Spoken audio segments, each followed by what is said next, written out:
charters, line flights, watch the good vibes grow. Coastal Airways, we keep it fun and true. Come fly the sim world, we're saving you a view. FSBN with the reggae flow. Hockey charters, line flights, watch the good vibes grow. Coastal Airways, we keep it fun and true. Come fly the sim world, we're saving you a view. We're saving you a view. Yeah, we're saving you a view. We're saving you a view. Yeah.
Check the charts, line the jets, time to run it up.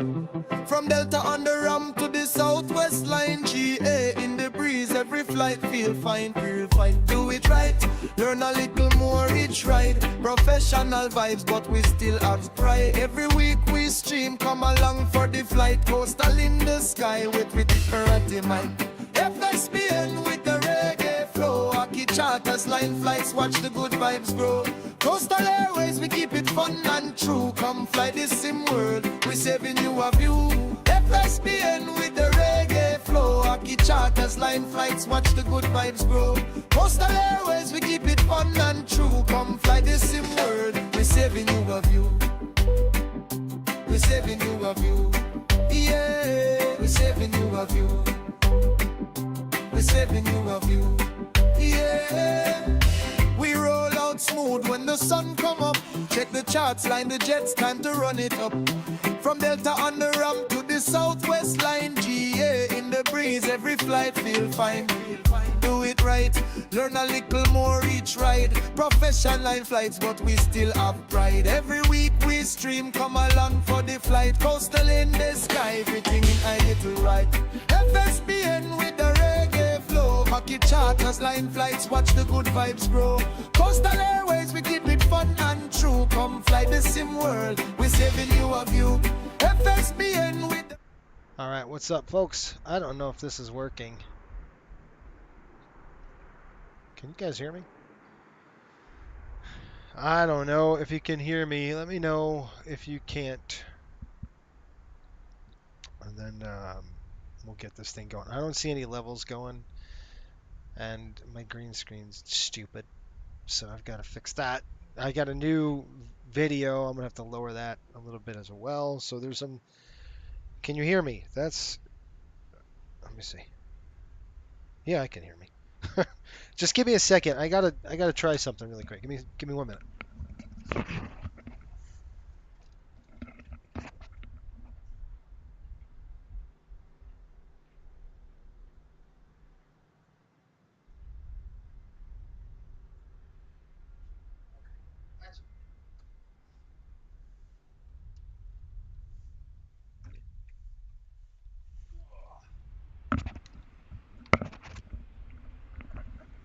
Okay, sorry about that. Yeah, we got a 5x5. Thanks. So I got new cameras and lighting and everything, so I had to change a whole bunch of stuff around. I'm still dialing in the lights, so you can kind of see that green screen still on this side. I don't know. Let's see. Normally I stream at night, so this daylight stuff, yeah, that's worse. The daylight stuff's hard because I got all this light coming in and I'm trying to, it's like configured for a night flight, if you will. Obviously, we do most of our flights at night. Well, anyway, welcome aboard. Hopefully, I can get that fixed next week.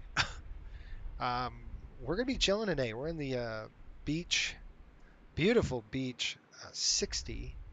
We'll be taking a nice flight over to Hawk's Nest, which is a private island that we simulated, we bought. And actually, it was for sale a while ago, and we bought it for about 15.5 million. It's a resort, so it's got like, we do fishing charters from there. There's like some cool stuff. So welcome aboard. By the way, hockey is completely done for us. We are finished with hockey. The Mammoth got kicked out yesterday, and of course the Rangers, their season ended a while back. So that's it. Welcome aboard. Who's ever here? What is this thing doing? Let's say hi. Whoever's checking in. Ja, hello. Welcome aboard, my friend. Hopefully you're well. We've got Pilot's Perspective and Marco. How's it going, Marco? It's funny. Marco's probably excited because he doesn't have to fly the hockey charters anymore. He's done for the season. And it feels good, I'm sure. It's funny. Yesterday, when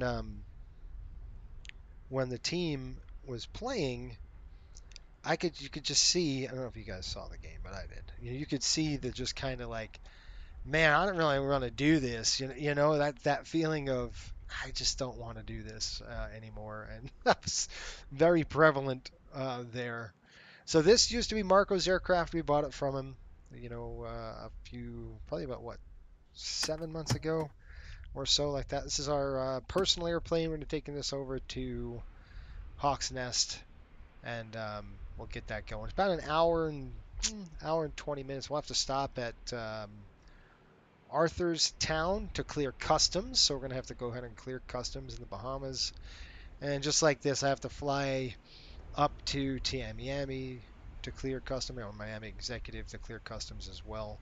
Or we can go through Nassau. So there's two ways to do it. Going back home from the United States, you can either do it through Nassau, Bahamas, but it costs about $300 per landing, or you could just go to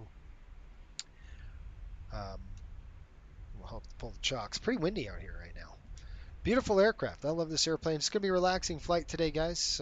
Lots of fun. We're going to be doing some more airliner stuff next week. We've got a lot going on in terms of what's going on at Coastal. I'm just checking this. We have Spirit Airlines just went out of business. So we've already worked on we got 5 gates in Fort Lauderdale. If you're not following our Instagram channel, please do so. You can see all the news there. We've got a few gates now at Fort Lauderdale, 5 at Fort Lauderdale. We've picked up 5 in Orlando, basically a lot of gates out of Orlando, which we've got now.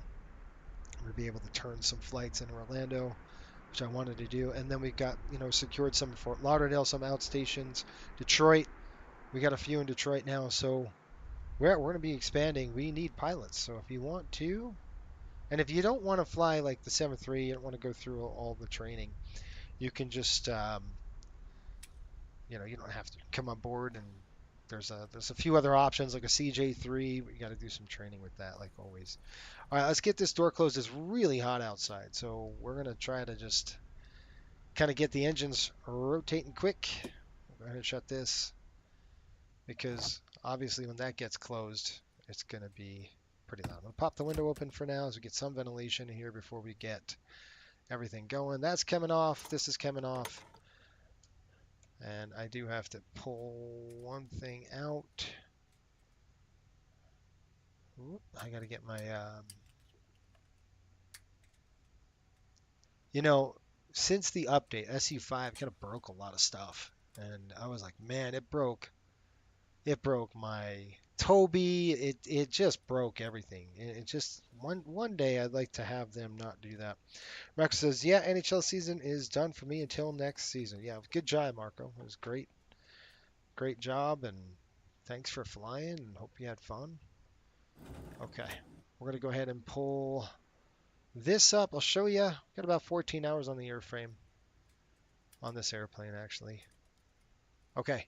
Weather-wise, we're looking at weather's basically they're using the 2.7s.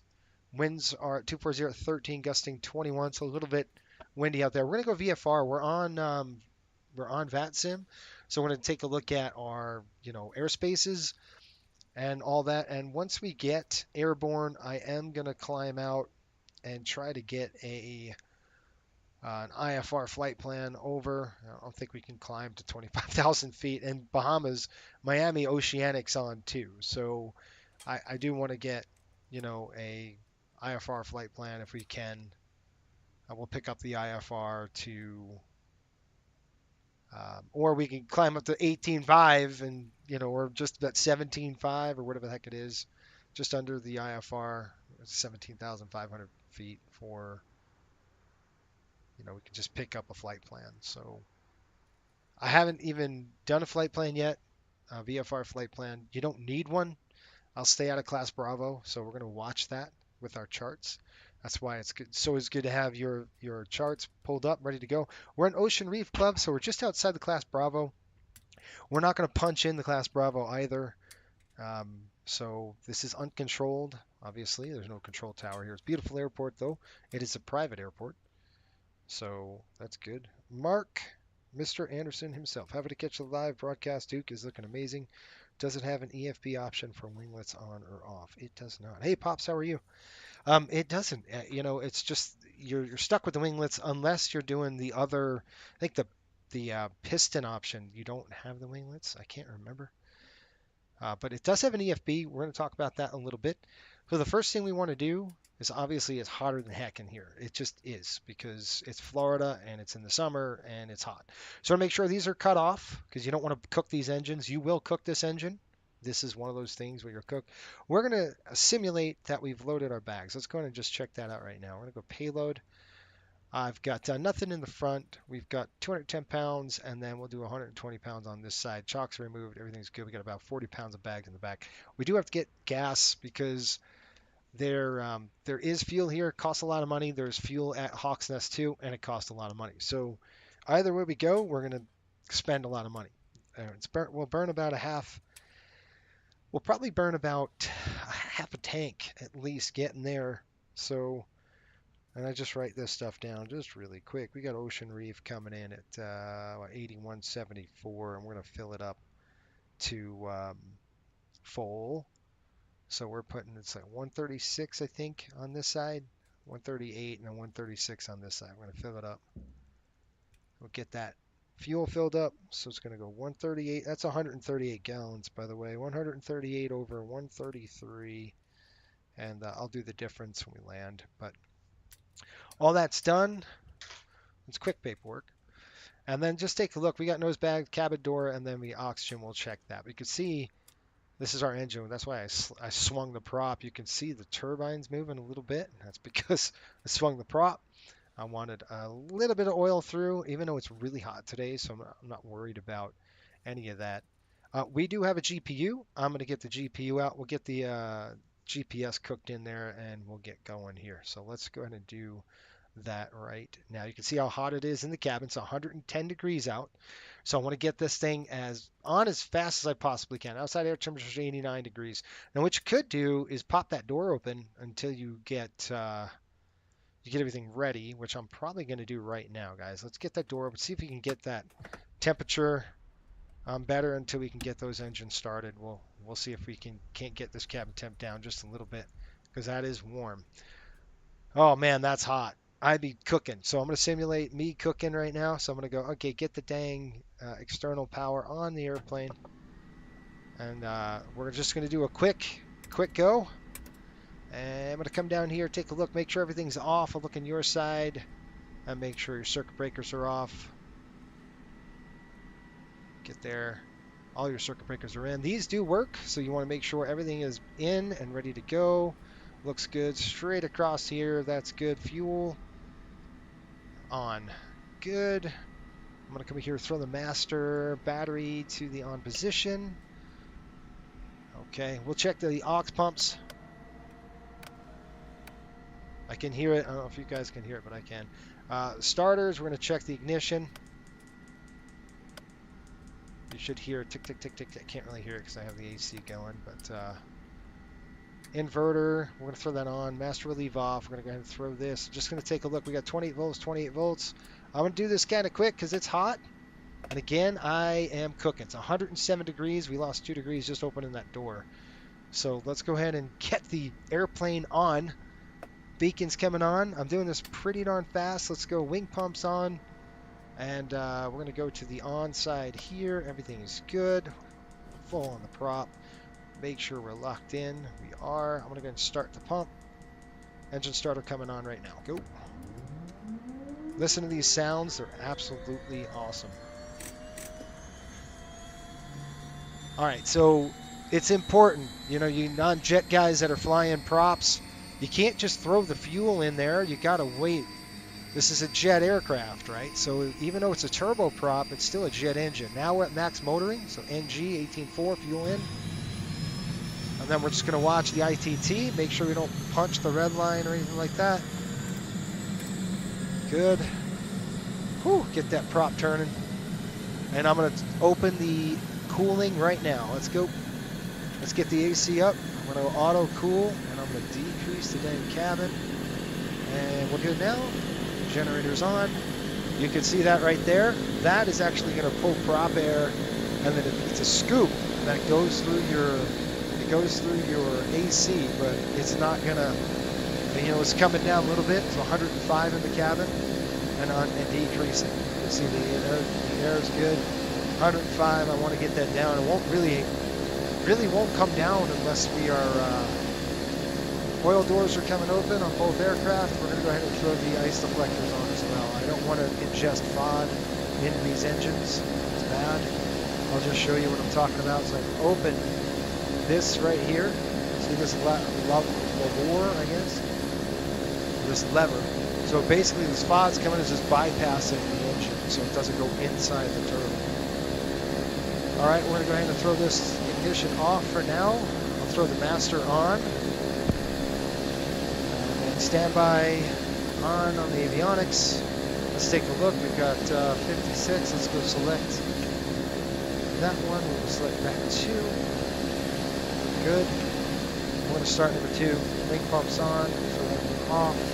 I got to shut the door. We'll do our checks once the airplane is ready to go here. Let's go and shut this door. It's about 102 inside. Think about getting in a hot car. That's what this is. Yes, they got their butts kicked. The Caribbean captain had the beat was good, went to Rainsville and they went bad to prison. So they have time to reflect on what they've done. Did you guys hear about the Energizer Bunny? You know what I'm talking about, the Energizer Bunny? He got arrested yesterday. They charged him for battery. That was a good one. I like that. System test okay. All right, let's do this really quick. Let's get this other engine running. I'm going to go ahead and, it's 105. I'm still going to keep the dang thing going. Fuel pumps on. We're going to go starter, engaged. Let's go. Get this thing fired up. And then we'll mess with the GPS. I did remove that thing, didn't I? No, I didn't. Dang it. All right, hold on. I'm going to max motor the airplane until I get this off. External power, external power, good. Our fuel's in. Oh, that jumped quick. It's good, 712. 102 in the cabin. Once it gets to 50, we'll go ahead and throw the generator on. The ignition's coming off for now. I'm going to go ahead and throw the fuel to, that's cross feed. We'll just make sure the cross feed's good. Now we're going to get some air blowing in. You can see it's 101 in the cockpit now. Oh, smokes. We're going to do a run up right here. Wing pump's coming off. That's good. Want to check a few things. The oil. Good. Green, green, green. All right. I'm actually going to shut the window now. It's 101 in here, so it is hot. I'll pull this down. Cabin air coming on. This is in, that's in. Let's go ahead and check our pressurization. Legally, I could go up to, so we're going to keep it at sea level. It's like 1,000 below sea level, so we want to just test the pressurization system. Got to make sure everything's closed. We're going to go throw test. Well, maybe not. See how it comes down? That's what you want. That's a good check. We're going to come up all the way now on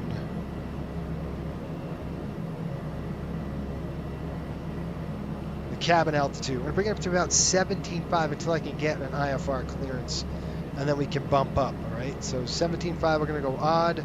It's low for this aircraft. I want to be around the 20s, 23, right around that range. Dang it, I forgot that. That's all right, I'll just leave it there. That's good. We're going to go ahead and test. Forgot to test one thing, and I should have done this before I started the engine. We can test it now. We're going to go ahead and fire detect. Good. And then we want to test the annunciator panels. Make sure they're good to go. They are on both sides. And we're going to go ahead and keep this to 1200. Making sure we're squawking mode C right now. That is on. I'm going to leave the Bendix off. And then map, you can see where we're going. I'm just going to type in direct to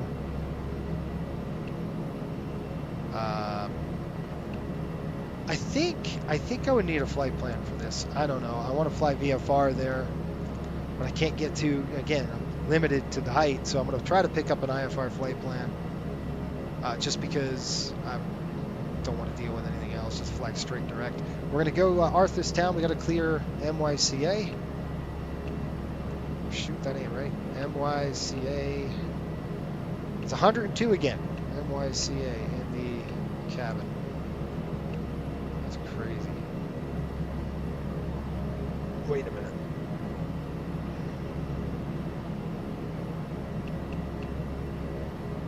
Damn, why did that pick up there?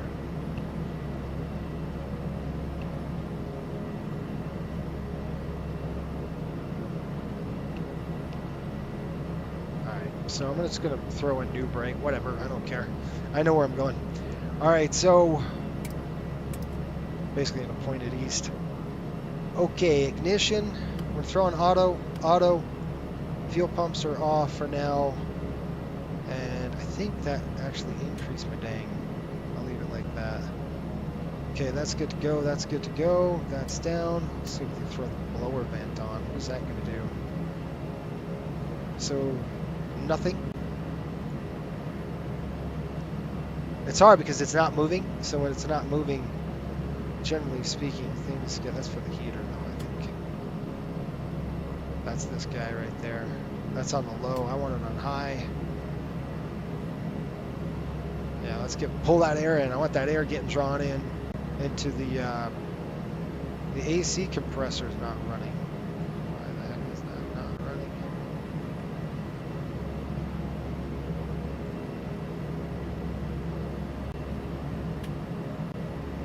Negative. Why is my AC compressor not on? Because this should be running right here.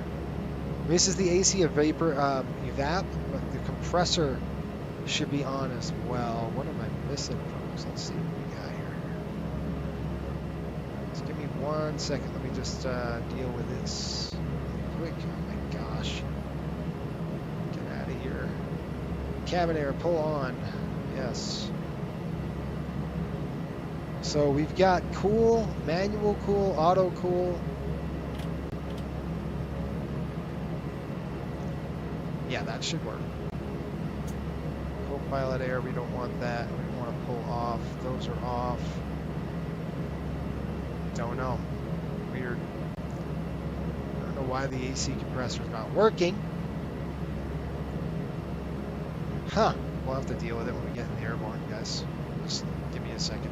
Okay, pitch trim coming on. We'll test that really quick. We'll do a run up and we'll get the heck out of here.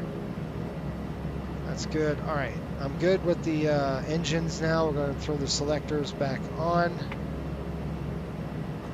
Good. Now let's bring them on up. So I'm going to bring up the props. This will cool it down. About right there. That's good. About 2,000 RPM. I went a little bit too on the too high side. And we're going to go and test the governors. Hold it, hear it, comes down to about 1900, back up. We'll test the right governor.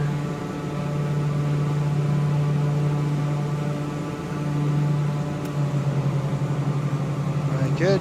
Bring it down to 1500. I mean, about 2000, so a little too on the high side.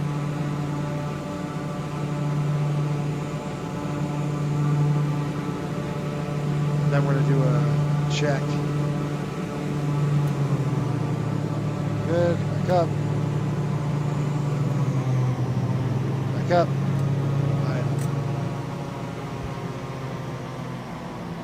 All right, let me get your comments and we're going to take off out of here. Shelton. I've got that. Check out the official. I got that. Okay, we're all good. By the way, if you're new to the channel, welcome aboard. Hopefully you subscribe, you like it, get something out of this flight. We're doing a flight out of here. Dude, that guy's awfully close to the prop. All right, we're going to bring this up to, let's go 17.5. And then I'll try to pick up an IFR flight plan before we hit the 80s. We'll see what happens, but I'm sure I'm going to need something. I'm not going to just blast off out of here.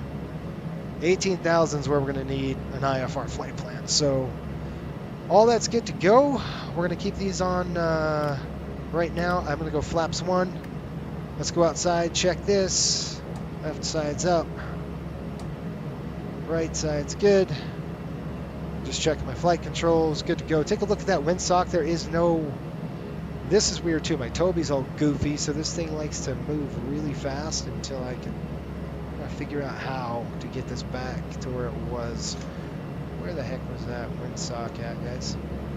All right, looks like we're going to taxi back, and then we'll take off to the north. Okay, brakes are off.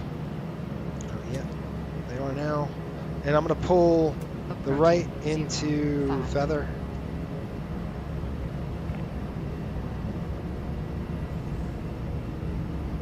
Yeah, go ahead and throw the lights on. On runway 05. So this is Ocean Reef. It's one of my favorite little private airports. Spent a lot of money to live here. It's 92 degrees now in the cabin. It's pretty hot. Got to tell you, this is how fast I'd want to get the heck out of here. I'd be like, all right, it's time to move. Believe it or not, once we're in the air, about 10 minutes to go, we'll have to climb. I mean, we'll have to heat it up. Believe it or not, whenever they heat the cabin up. I'm gonna tune to Miami Center on 132.2, so we'll do that before we take off.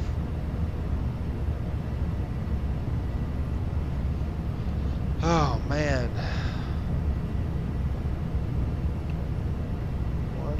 132.2 transfer. Now, it might not work. We're gonna check the flight controls here, tap the brakes. Miami Center, get American 411 out of 7,000, climbing 16,000. 411, 9 yellow, maintain level 350. Do you guys hear that, I hope? Maintain for level 350, American 411. Sorry, 8442, heavy contact, Zach. Alright guys, so I'm looking at the charts right here. And we are outside the Class Bravo airspace, which is great. We'll go ahead and climb to the north, but we're not going to penetrate the Bravo at all. So 25, Miami, welcome. 100 feet remaining. Delta Cargo 8442, heavy contact, track 135, 902 today. Miami Center, Spirit Wings 101, flight level 340. Alright, I'm going to go ahead and just stop. I'm going to bring up the props. Set the brake really quick while I'm here. And let's just check a couple things. Speak now, forever hold your peace. Now, a couple things I'm going to check really quick is my heat. I know you're going to say, are you kidding me right now? It's still hot in here. Pitot heat, and what you're doing is just looking at the this. I'm going to go ahead and check my gens. Should have done that before. Right there, that's good. Generator left. Should go to 0. Load sheds, let it go. Generator right. 0, let it go. That's good. Now I'm going to check left probe heat. Good. Right probe heat. Good. Sorry about that. Prop heat. Good. Left prop. Good. We're going to check our cycle. We're going to look at the pressure. See the de-ice pressure right there? You want to see the pressure gauge coming up. Left fuel vent. And you're just looking for a little bit of drop on the volts and the amps when you throw the switch. Window heat. Good. See how the window heat really picked it up? That's good. Prop ground test. Here. Here. There it goes. You see it? See the prop amps? Let it go. And good, America 1603, step out of the flight deck for 2 minutes. We're good. Okay, guys, good stuff. 16033. Get your comments Roger, here. report back. Yes, we heard about Spirit quitting. Spirit is no longer an airline. They're toast. So, hang on, guys. I'm going to set my my butt kicker. Give me a second. United 47, you with you 9,000. Yeah, 470, Miami, Connor, St. Level 400. But maintain flight level 40, United 47. So, I had a butt kicker. American Blow up. 15.7, requesting step away for 5 And to 10 actually, minutes. just it went on fire. Like the amp just went on fire. It was crazy. All right, before takeoff checks, let's go ahead and do that. We got takeoff check power levers. They're going to be about 1260. Release the brakes. We'll check the ITT. We'll make sure we keep it below 850. Once we climb out, we'll go landing gear up, flaps. We'll retract them at 120. I will take off with flaps 1. I'm going to set that right now. Cabin altitude and differential. We'll have to check that in the climb, and then our landing lights will come off. All right. I don't know if you guys can see it. You guys can't see it. Lovely. Okay. I don't know what the heck's going on. I've got to get everything set. It's all goofy. Looks good on that side. You guys ready to go? All right, let's go. FedEx 982 heavy descent via the TP3 landing east to Fort Rival, Senator 2988. All right, looks good. Tiki landing east for FedEx. Flaps are 1. Tap the brakes. Okay, blowers coming off. We got to shut the AC off now. We got the cabin down to about 88 degrees. Okay, windows closed. 3. I'm going to go ahead and go silent on that. Yeah, we fell for it. We knew what you meant. West. We Wing got pumps are on. And generators are on. Let's go. 43 Charlie, contact Okay, let's go. 135 Niner 2. You guys ready? We'll bring up the throttles. Contact 135 Niner 2. Keep on trucking. About right there. I'll hold it. Right. We're 60. We're 80. We'll keep on trucking. Now. United 1834 Miami, the tape Yeah, altitude pause right here. 3988, send it via the Matty 5, expect ILS 19 right. ILS 19 right, Max 5, and on the 88, US 8. Miami Center, square wing is 101. Can we step away Flaps for up. 15? Report back. Alright, we're actually taking off to the south. That's where the winds were 5 coming. to 10 minutes. So we're going to go ahead and turn out this way, get away from Miami. See ya. And we're not in their airspace. Sorry, who was We're that? not in the class Bravo at American all. 1527. So there's 1,000 feet. It's a really nice airplane. I'm going to climb about 1. You can see it's 89 degrees. So I'm going to turn the AC on now. 1527, yeah, report And back. that'll we'll have to throw the heat on a little bit. Miami Center, Giant 6579 heavy, 8,400. Let's take a 060 or 090 heading. We'll kind of throw it to the east. Giant 6579 heavy, Miami, climbing St. level street 10. There's 2,000. Climate flight level 310, Giant 6579 heavy. Good evening, swimming 387 with US 60,000. Ring 387, Miami, climbing St. level 240. Level 240, swimming 37. Miami Center, flight 1234 is ready for taxi. All right, I'm just trying to get a good Frontier Flight Okay, 1234, runway 28 right, taxi via Charlotte.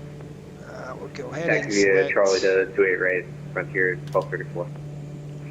climbing up. Bravo, yeah, November Sierra. Taxi lights coming off. Landing lights are off.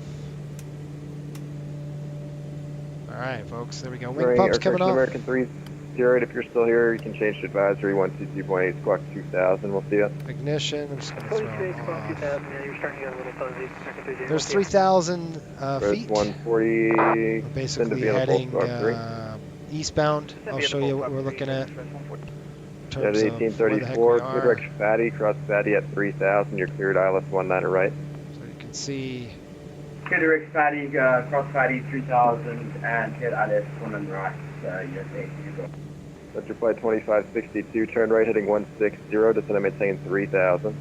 It's beautiful up here. Maintain 6000, Roger, flight 2562. I'm just going to keep it on. I do want to. Right turn 160. I do want to climb localizer, descend and through. maintain 3000. Right heading 160, intercepted all. We're about to go out of the ADIS. Roger, flight 2. Thank you. Roger, flight 2284, Climb do 10,000 for 16. Frontier flight 2034. Okay, let's throw the Miami, ice level deflectors 330. off. 330, Frontier flight 2284. Hang on. FedEx 331, American. Miami approach 126.85. Wow. Just cook the flaps, guys. FedEx 331, Well, Miami it approach wasn't good, 126.85. Just a lot of drag. All right, give me a second. Miami approach 126.85, FedEx 331. I thought I threw them up. That's weird. Flaps Now are American up. 456 Okay, let's shut Heavy, these we off. stepped up to 340, the auto step climb was on, so do we go back down or is 340 fine? Good 456, yeah, that's fine. 340 will work out for you. Thanks. We're going to go direct to. Miami Center, good afternoon, Cup 478, flight level 360, hello. Let's tune. Cup We got 478, Bimini. I'm Miami going to tune Center, NASA hello, squawk 3671. 112.7. 3671, Cup 478. Let's go The 112.7. American 456, I'm only going to be able to keep you at 340 for a couple minutes due to traffic in front of you. Do you want to step back down to 32 or step up to 36? Down to 32, American 456. The cool thing about 456, having. I maintain 32. About not just going VFR, I don't have to talk to anybody. That's the best part. I'm squawking VFR. I'm 1200 on his squawk. I'm getting out of his airspace. I have ADSB out, and we're just going. The only problem is I have to stay below 18,000. That's the only issue, and I want to climb a little higher than that. I want to be around, 22, but then we're going to need to pick up an IFR flight plan. So he seemed pretty busy. I just kind of want to leave him alone if I can. So that's it. Now look, it's 70 degrees in the cabin, and you're saying, if you look at the AC, the air conditioning, you can see it's on. Well, we got to turn it off and now go to heat. That's the thing about this airplane. You're two extremes really fast. So we're going to go ahead and throw this to auto heat now. I know what you're saying. You're saying, what in the world? I'm going to throw the cabin, increase it a little bit, and then I'm just going to pull this ever so slightly. And this is going to allow bleed air into the engine, or from the engine into the cabin. And I'll show you how that's going to work. You can see now I've set it, my target, 60 degrees. Well, if it was me flying, it would be right around 65. And I am flying. So we're going to keep it at 65.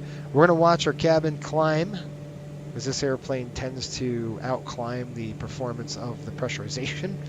So that's just kind of how it goes, right? So the air conditioner cooler door closed, and I've told the airplane I want you to hold 65 degrees. So now we went from one extreme to the other, right? We went from 100 degrees in the cabin to 68. And it's just a beautiful day. It's a beautiful day to fly. It is absolutely gorgeous out there. Not a cloud in the sky. It's not going to affect us at all. And we're doing about 2,000 feet a minute. At this rate of climb, it could keep up with it. The pressurization. There's a couple of things I do want you to show you. And quite frankly, this gauge right here, this is the T engine trend, the ETM. This gauge, people think, oh, there's just 4 files. We call these files, but there's so much more in this gauge than we know. So if I say, okay, I want to see what happened when my inspection is 185, I'll take a look at our watts here, or this is the left and the right engine in terms of, this is our highest ITT was 721, 713, and then I'm going to keep going till I can see my the shaft horsepower, and we can take a look at our NP. And I'm going to throw that down just a little bit. I'm going to bring those down, just kind of get them off. There we are. Get them off that red line a little bit. The ITT is still doing good. 14.5, 14.7 now on the altimeter, and we're looking at our pressurization. So at 5,000 feet, we've set it to 17.5, fine. One last thing I want to do is I'm going to go nav and strobe, where I'm just going to throw this nav and then we'll recon there. And then you guys can see there's so many more than just what you think, right? Log totals, but I do want to look at our ITTs. Really important for me, and especially for this. Same thing here. You can go the position, your heading, drift. There's our wind, 234 at 27. Pretty cool. And then our fuel, really nice to have. You can take a look at your remaining 3 hours and 18 minutes, and we have about 249 gallons left in the tanks. And then our air data, gross weight, all that stuff. We got 1,000 to go. I'm going to keep it on there, and then I can adjust it that way. So we're going to punch up just a little bit. I'm going to push the RPM up just a touch. There we go. About 1,000. We'll go ahead and get some airspeed, and I'm going to have to go and dial this thing back. We are in Miami's airspace still, in Miami Center, but I'm going to go direct to essentially 112.7, which is NASA. I don't have it in yet, but there's a 17.5, basically heading a 120 degree heading. I do want to go just a little bit on the north. It's going to try to take us to New Bright. We don't want to go there. So it's the best part about flying this thing. I love this airplane. Okay, now let's dial in the cruise. We're going to do, I don't want to do economy, but we're going to do just a normal cruise today. We're at 17.5. I do want to go a little bit lower than that, but I can't go higher because I need a flight plan. I need an IFR if I'm going to go above 18,000 feet, which I'm going to try to pick up an IFR flight plan so we can get higher. We'll push this thing up to 22,000 or so. All right, let's just do this. You can see the airspeed. This thing will overspeed really fast on you. So we're going to go normal climb. Let's say about 20,000 feet. So we're going to go torque limit 1160. So we're going to pull that torque limit back. 2,000 on the RPM, so we'll bring the RPMs back first. That's going to help the efficiency of as you change the pitch of the prop. It bites that air a little bit better as it's less dense. There we are.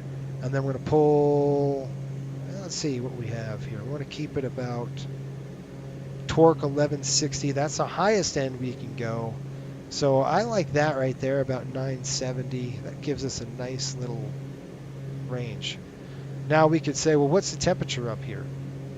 Well, now I'm going to look at the airspeed, guys. Oh, man, we're cooking. 271 knots over the ground in a turboprop. That's fast. It's a fast airplane. I mean, it's not as fast as some, but it's fast.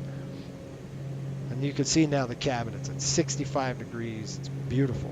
Perfect. Perfect for me. And then take a look at your engines. We're going to shut down those oil coolers. We're just going to take a look at the temperatures of the engines and have a peek. You can see we're in the green on this one. There's our engine oil. With these engines, you definitely have to baby them. They're not as bad as reciprocating, but a little less maintenance there. But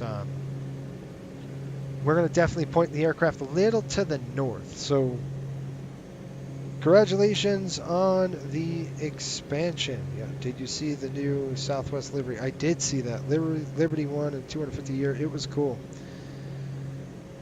I did see that. It's awesome that they did something like that. It was pretty cool. I thought it was neat. So what do you guys want to do? We got a master on. So give me a second. It's probably our speed is, well, we're getting high here, getting a little fast. So what I want to do is go in the messages. I've got it. We're inside airspace. Yeah, well, we're going to break through the ATIS here in just a minute, away from the United States airspace. That's what it's telling us. Go to the flight plan. You can see I'm just going to add a waypoint. We're going to MYNN. And this is going to be my. This is going to be the. I'm going to have to delete that. We're going to remove that waypoint.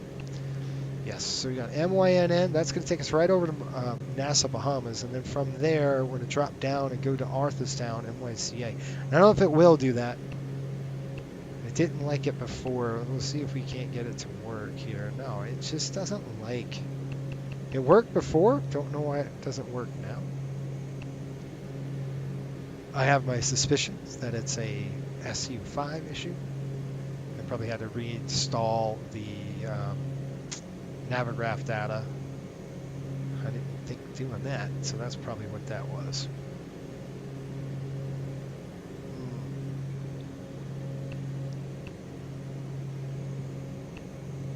That goes. That sends us to New Bright.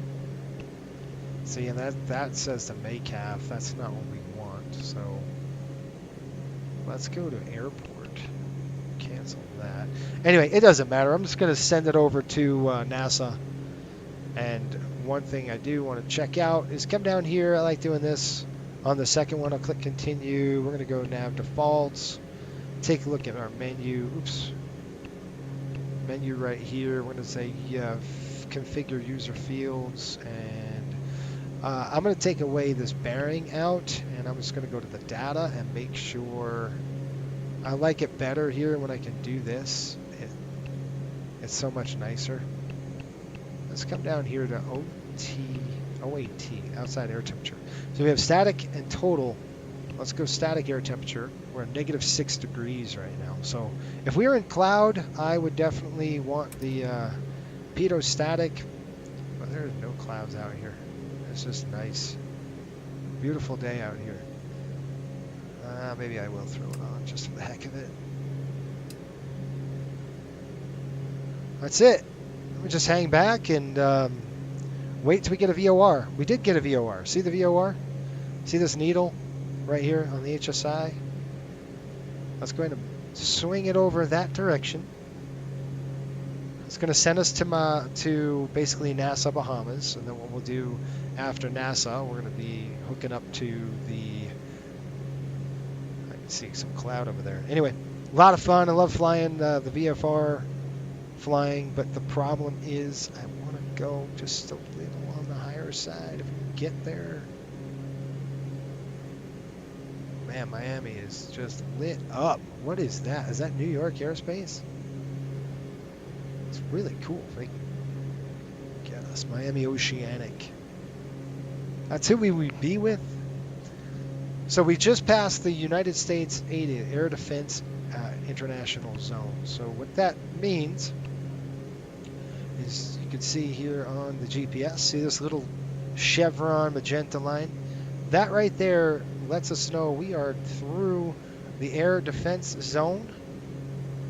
We are now out of the United States airspace, and we're headed over to Bahamas. Let's see, did I miss my dang waypoint? I did. So I'm going to match this up here. Now, a couple things we could do. Like right now I'm just flying a heading. So let's say we wanted to fly GPS and we don't want to mess with this. So what I'm going to do is just kind of go to 120 on the heading, let the airplane intercept it. Take a look at our burn, our fuel flow right now. We're burning about 38 gallons per hour. So I'd rather go higher because we can probably get a little more airspeed, a little more ground speed. Right now we're 269. That's still pretty good clip. I'd like to see 250. 270, 280 if we can climb high enough to snag it.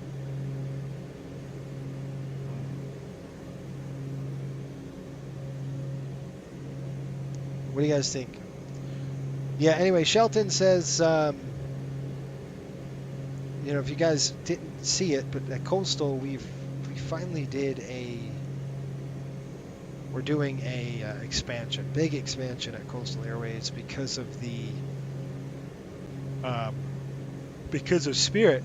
So when Spirit pulled out, we had a lot of gates that we acquired. We've been working on it for about 2 months now, and we're going to be expanding pretty quickly. So we do need pilots. So if you want to fly for us, we'd love to have you come on board. And by the way, we have a CJ3 program going on right now where if you don't want to do 6.5 hour or a lot of the 737 training, and you just want to get on board with us, we will I think we're going to be taking about 3 or 4 pilots for the CJ3, and that's going to be the Citation 3. And you basically fly from Miami to Hawks Nest like we're doing right now. So this is the route you would fly. You're basically pulling passengers from our connections from Miami, and you're bringing them to our resort. And then, if you really wanted to go nuts, we have a fishing charter that we do, and that's going to be a lot of fun too, where we have, I don't know why this does not work. It's very annoying. I do know why. And this green thing, I've got to work on the stupid lighting. It's a pain in the neck. I don't know what it's going to take to get this green screen right. I can try to mess with it, but anyway. So I'm going to try to do that. If you folks wanted to, we actually have a fishing program where you have to go fish from parallel 42, and basically you fly to the resort in the Cessna. And you jump in a boat, and it's a 4-hour trip. So it's a 1 hour up to the fishing grounds, and then it's 2 hours of fishing, and then you drive back on the boat. And I found an awesome place. I did that over the week and got some really good fish out of it, like 1,300 pound bluefin, things like that. Now you can't. There's some regulations.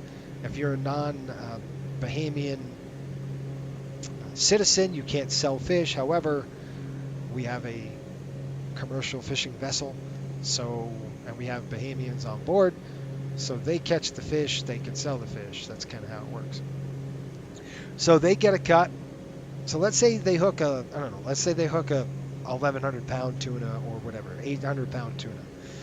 Well, they could take 40 pounds home or whatever they want. We could buy the fish from them for $6 a pound, turn around, and we could sell it in the market for $9. So that's how we make some money doing that. And that's fun too. There's ways around it.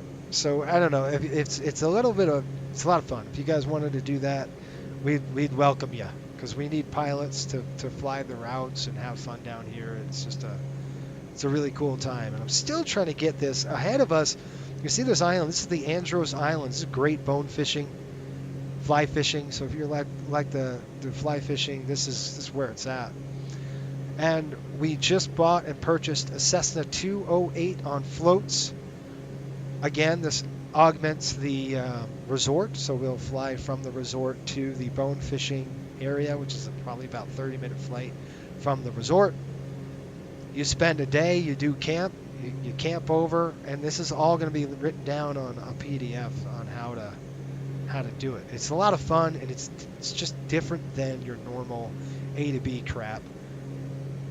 Which there's no problem with A to B stuff, but if you guys wanted to have a little more fun, that's it. This airplane is so nice.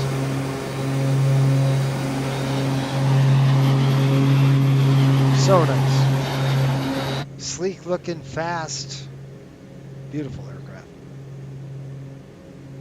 Sucks to see Spirit gone. I didn't get to fly with them. Yeah.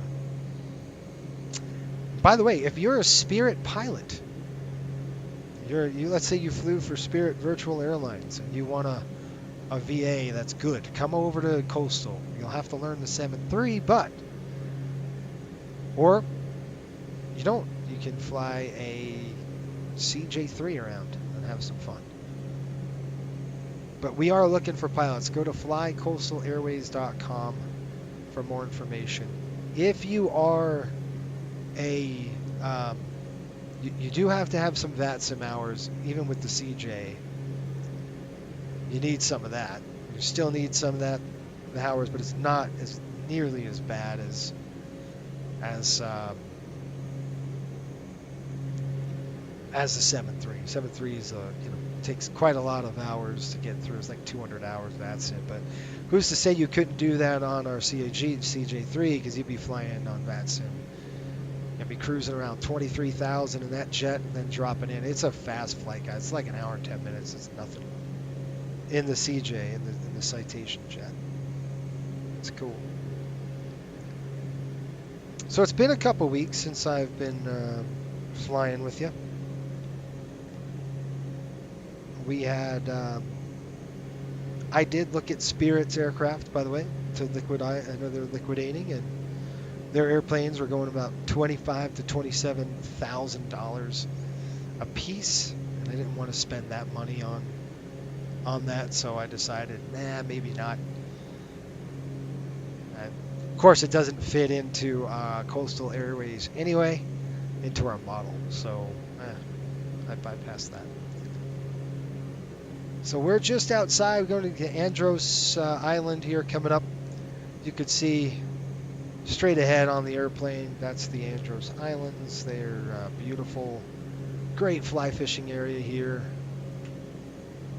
throughout this region. And then once we hit Andros, pretty much in Nassau, and then we're almost done. We're on the home stretch. It's a quick flight. This is not too far. Just trying to get the GPS hooked up. And like I said, I want to climb higher. I can't. I'm kind of stuck.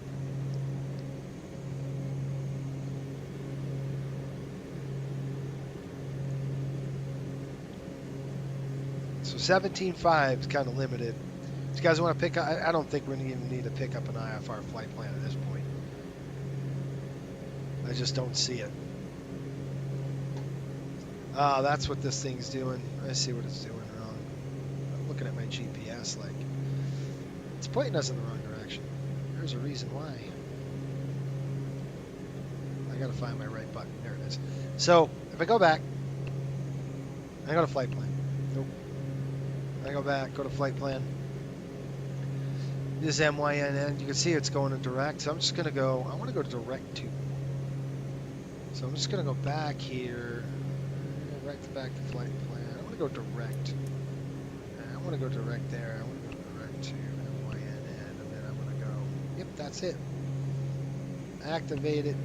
There we go. And now we're going to start that turn northbound. And I'm just going to hit nav. Oh. And now the GPS hooked up, and you can make sure you're on GPS because it should say GPS right here in green. So you know you've got your GPS hookup now. That'll send us right to NASA.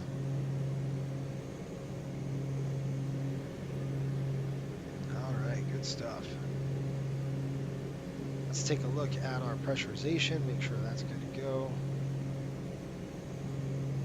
You can see our differentials right there. Cabin altitude is about 5,000 feet. That's good. I wonder what the beacon. That beacon says, let's go strobe.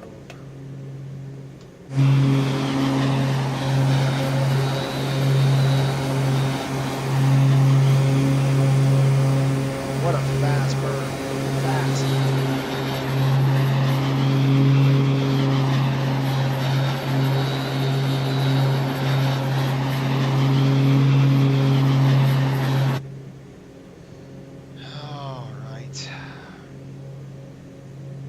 Go get a altimeter over NASA, so let's go and change our altimeter a little bit and see where we're at with that, you guys. So next week for next stream, well, next week I'm gone. Well, I'll have to stream again on, I don't know, might be Wednesday, guys, because next Friday I'm going to be camping again. This is like camping season for the Scouts, so I'll be camping again next week. So maybe we stream on like a Thursday or something like that. I mean Wednesday, and then I'm hoping to get a 737-600. We can do a couple of 737 flights. We've got to do a lot of coastal, like line flying, proving flights. Our expansion, we're expanding a lot, so I anticipate being pretty busy throughout the summer. Even though I love to do this all day, but sometimes you can't, right? God alive, Ocean Reef. Yes, gotta love Ocean Reef. I'm thinking you were saying. Yes, sir. Ocean Reef is fun. A fun airport.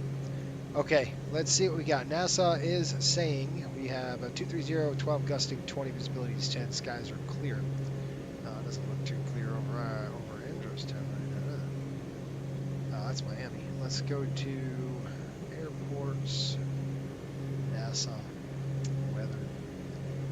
All right, few clouds at 1800. Oh boy, 30 over 23. Altimeter 2991. So I'm gonna go ahead and change that right now.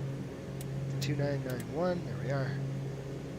As we're flying over NASA shortly. This is Androstown, like I said. Great bone fishing in this place. Really good stuff. We don't fish this one. We fish more down toward our island.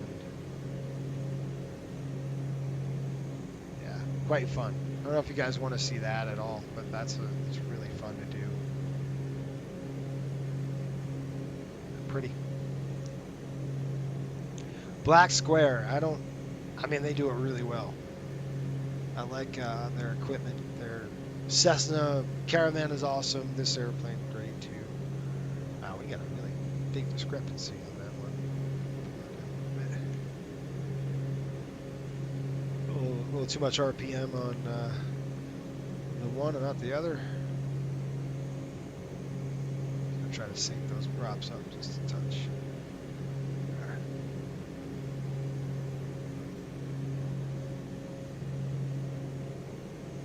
All right, good stuff. Did you guys fly Spirit a lot? I never flown Spirit. I used to, back in the day, I used to work. Not for them, but I used to work on the line, doing the ramp with, for their operation. And man, it was a fly-by-night operation. Let me tell you what, back in the day, and I was like, I don't know how this airline's ever going to survive in the 90s, and I can't believe they made it this long, to be honest with you. It's just, I'm glad the government didn't bail them out. That would have been the worst thing the government ever did, bail out Spirit. Like, there's no point. Why would you bail out a failing airline that just can't get it done? Nope. So it's going to be interesting to see what these airplanes are going to go on the market for. Coastal will be making a pretty big purchase coming up in the future to future-proof us. So we're going to have to make a pretty big order of aircraft. We'll see how that's going to go. I have to do that because we have to, the NGs are not going to run for another decade or so. They probably will, but I got to start thinking 10 years ahead. The order books right now are, 2030. So we're talking 5 more years before I can snag an airplane if I wanted a new one, unless I can get one on the market. But they're 50 million pop. I don't know. I'm still waiting for the 700 Max to come out. I want to see how that's going to be certified. And we'll go from there, I guess, right? I'm tired. So they said the winds were at. It's amazing how Miami Oceanic covers this entire thing. Seriously. That's nuts. All right, so we are over Andros Islands. Look at how pretty this is, man. This is nice fishing grounds. Woo! Trade winds coming in this way. This is where the waves come in. You can kind of see how the waves just kind of curve and carve and gorgeous. Man, it's beautiful up here. here we go. From NASA, we're going to take basically a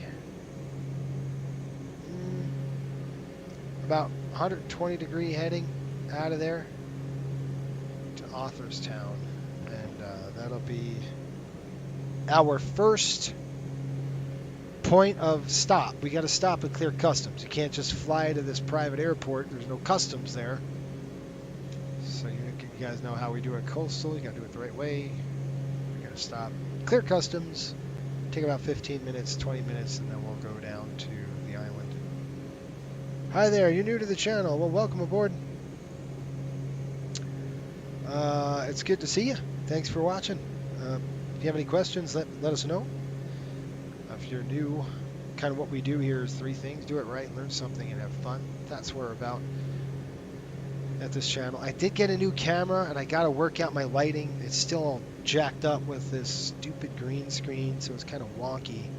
And I've got to just kind of figure that out. I don't know what I can do. Normally, we stream at night, you know, when we're doing airline stuff, so... But during the summer, I would assume I'm going to do a lot more of these during the day, so we'll see. So we got a busy summer ahead. We're going to be doing proving flights with our 737 600s, our 700s, and we've got about, I think, 1-800 to go to get on the schedule. And once we get, you know, Fort Lauderdale, we picked up 5 gates. Orlando, we picked up 5 gates. Detroit, we picked up 5 gates. We're going to be hitting a lot of airports. We're going to be hitting Atlantic City, although there's not really good scenery for it. So I'm kind of hesitant on that. We did pick up 2 gates out of Baltimore. I just don't know how I feel about Baltimore. That's a Southwest stronghold. I kind of want to avoid, you know, Baltimore if I could. And we'll see. It's just a couple of tweaks from here and there, but we got some good stuff. I'm curious to what kind of scenery you have installed for this flight. Okay, so I'm all about learning. It's my primary goal, along with enjoying the process. Well, good to have you on board. Normally, we fly a lot of commercial, you know, 737s on the channel, MD-80. That's kind of what Coastal Airways is about. That is our virtual airline I fly for, and that's kind of what we do. So this is like my vacation. So the summertime for me is my vacation. Because during the whole winter, I don't know if you've seen the channel, you see all the videos on the channel, we simulate every stinking away game for the NHL, for the New York Rangers. Actually, on this channel, we have somebody flying the Mammoth for us. We have somebody doing Nashville as well. So, and a little bit of the Panthers. So I'm literally all winter long, I'm doing nothing but charter flights. I mean, it's full tilt, as you guys know, you regulars that have watched the channel all the time. There is no break. Every 2 days you're on the road again, and it's streamed. You could see all the videos in the back, binge watch them because it's the whole season. There's 54 videos because there's 54 flights, or right around there, just to make it happen. All right, we're approaching NASA. So to answer your question, the scenery I have for this right now, I have the MYC, well, Arthurstown scenery. I love it. MYCA, it's great, especially if you guys want to fly. If you want to fly for us, definitely download the scenery. It's free. It's on flightsim.to. It will work in 24, which is nice. All right, guys, we're getting close now. We're visual flight rules right now, so I'm going to look over the nose, and you see that island right there? Well, point the jet. We're going to point the airplane to that island. All right, this is kind of cool. So you can see let's say about 120 degrees. Let's see how that goes. So I'm going to go heading select now. We're off the GPS. I'll let the aircraft kind of mosey on over there. We'll pick up the island straight ahead. I've got it right there.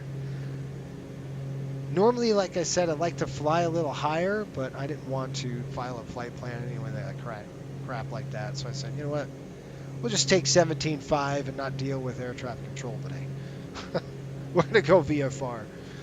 And that's exactly what we're doing. See ya. This heading should take us right to it. And it's an airport called Arthurstown. There's 2 airports to clear customs. This is one of them, and the second one is New Bright. or a new bite in Cat Island. Now, if you guys are not familiar with Cat Island, it's an island, you know, obviously in the Bahamas that Coastal Airways just bought. We bought the resort. There's actually a resort there. It's got 10 hotel rooms, and that's what I was talking about before. So we do fishing charters out of there. We fly the 208. So if there's a lot of pilots out there, like, man, I don't like the airline thing, but, or maybe they do want the airline thing, but they want like GA flying, then this is definitely something to check out. Very unique, different than any other VA I've seen, because you could do the best of both. Now this is right there below us. That's NASA. The Bahamas, right there, NASA Bahamas. It costs about $300 every time we land there, so we're not putting this airplane. This is my personal airplane. All right, good deal. Watched you a handful of times before. Oh, cool. Did you ever fly with VOR navigation as primary means? Oh, we can. So why don't we do that? Yeah, sometimes. So let's just go ahead and do that right now. Let's get off the GPS. So I'm just going to go ahead and throw the VOR on, and I'm going to change the VOR. This is VOR lock. And there's GPS. You can see should get a front flag as we pass the Bahamas here, past NASA. And I want to make sure we got 1127 inbound. So I just flipped that over from GPS to VOR, so which means that this should now reflect the changes. So let me go ahead and check that out. So I want to pick up the 120, let's see, if I had my, let's say 120 is going to take us to, oh, it's going to have to be a little bit higher than that, Jace. Let's say 110. All right, maybe 110 degree radial outbound. So right now I'm on 120 degrees. Let's go ahead and change that. See, you can see I'm twisting this. See how it just flipped? That's the radial. The radial just flipped. Now, that is a from flag. As we pass the radial, it's still a to flag, and we're going to wait. When I say that, it means this triangle right here, guys. Once this flips, just like it just did, now it's a from flag. So I'm going to say, okay, I want to maintain, there's about 100. I want to do that. I want to grab this radial. So let's fly a heading to intercept that radial. So I'm going to just go on this side, and it's very sensitive right now because we just flew over the station. So I'm just going to kind of hug it until we start intercepting. Until I start to see that radial drop in, and I'll show you. And I'm looking at my charts just to see what degree outbound it would be the best way. We will intercept this radial at this point, depending on the winds. You don't want to be too aggressive because that thing will come in quick. And what I'm going to try to do is just watch this radial. And I want to see some movement going toward the aircraft. Because right now we're basically, if the radial is just a beam, as you guys know VORs, it's a 360 degree beam. It shoots, for all intents and purposes, radio signals. And our antenna is going to be picking up the signal to, and that's about 100 and, there's 90, it's about 105. That might be good for us. At least 110. So there's 90, there's 100, 110. So I'm a little on the short side. So I'm going to go ahead and spin that. You want to intercept about a 30 degree intercept if you can get it. So I'm going to turn to 090. That's a 30 degree intercept. That's a very gentle intercept for the airplane. I expect to see this radial come in pretty darn quick. And when it does, we're going to go ahead and select nav on the right here. Just this button. That's for the autopilot. We'll select nav, and it's going to hold that radial outbound. See it coming in? So you don't want to chase it yet. Wait, because the airplane you don't want to grab and chase it. Right when it gets to about a dot in, we're going to go ahead and select nav. Ready? Wait.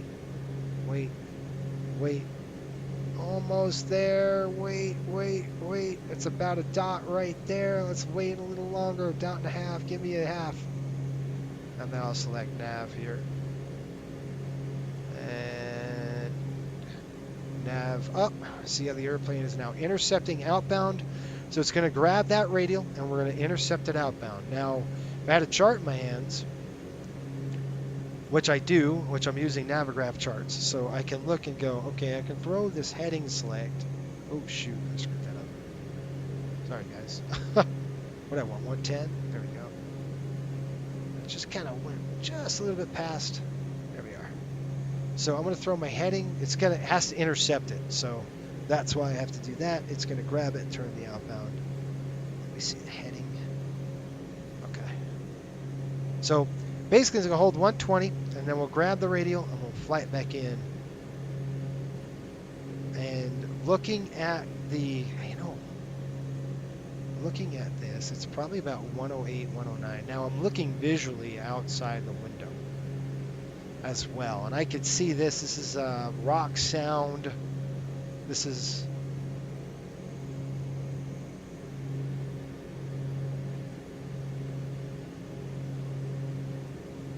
El Rithra, it looks like, here, this island. So we want to pass to the south of this. I can see by dead reckoning. You can see how this kind of curves.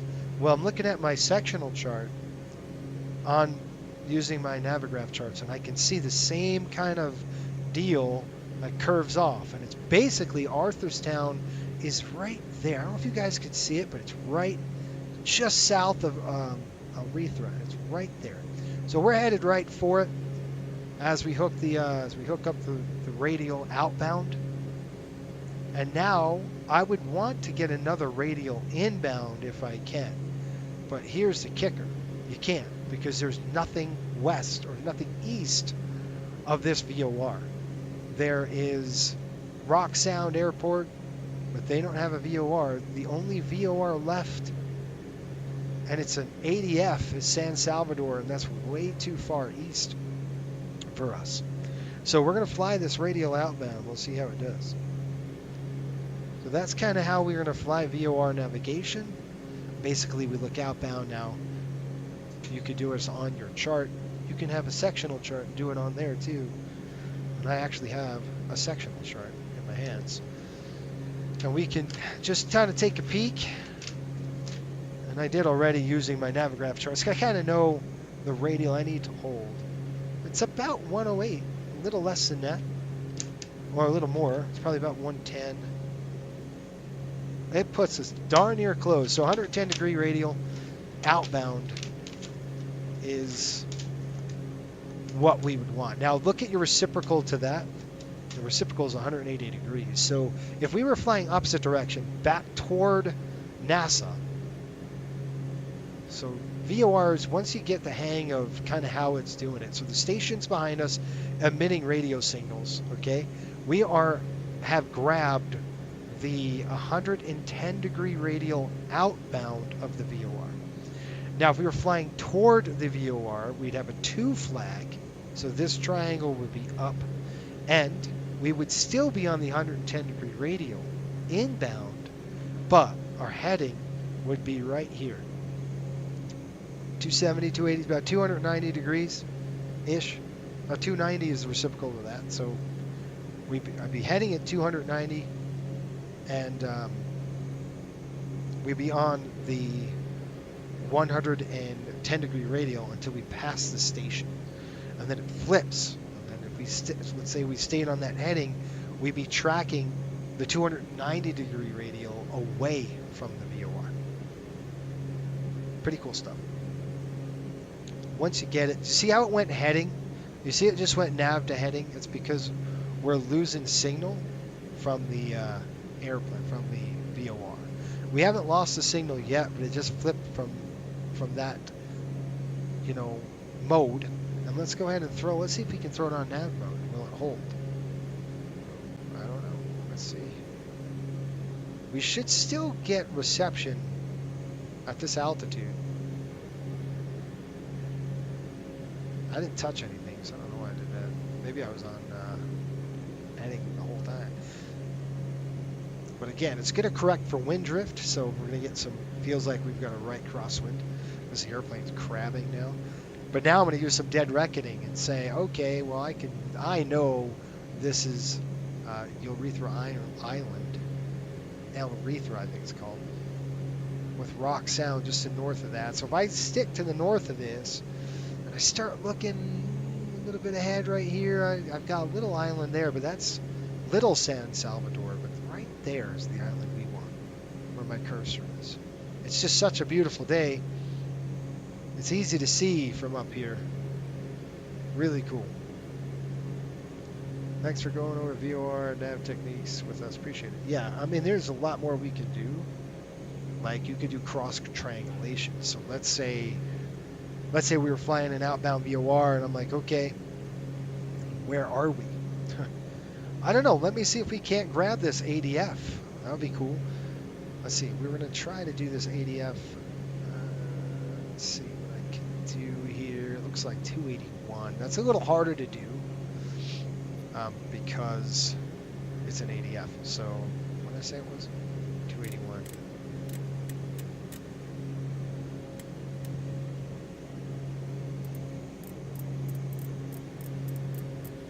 Of course. All right, so let's try 280 and 1. And we're going to go ahead and flip that over. And I'm going to come over here and say, well, you could see it won't be nav. So what I'm going to do, guys, is see how it's getting a little wonky on the radial as we get further from the station, especially if it's not a high altitude. This is a high altitude VOR, but we're what 0 DME. So take a look at the DME. We're at 38.6 nautical miles. We definitely have reception here. I'm not worried about that anymore. But take a look. See this little green thing says VOR? Well, if I flip it to ADF, I just push this button. There's our ADF flip, so it's changing the signal from a VOR to ADF for ADF 2. Well, actually, it's ADF 1, isn't it? There's our ADF. So you can see I got nothing on both of those. So we're still too far away from that ADF station to pick it up. And I gotta make sure that's on ADF. Let me see. Our KNS here, that's frequency.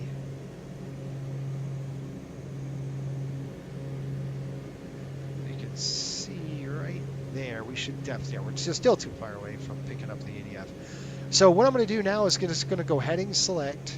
I'm flying right at it, you guys. I'm right at the dang airport that we need. Right at it. We're going to start descending here shortly. This is Rock Sound. We're about to pass over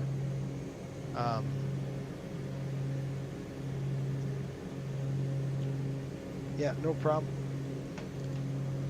But anyway, if we had more VORs, I could show you some cross triangulation cool stuff that you can do, where you can throw one radial and have another radial and use VOR 1 and VOR 2 to find out exactly where you are in your point. So let's say we didn't have a GPS. That's what I would do.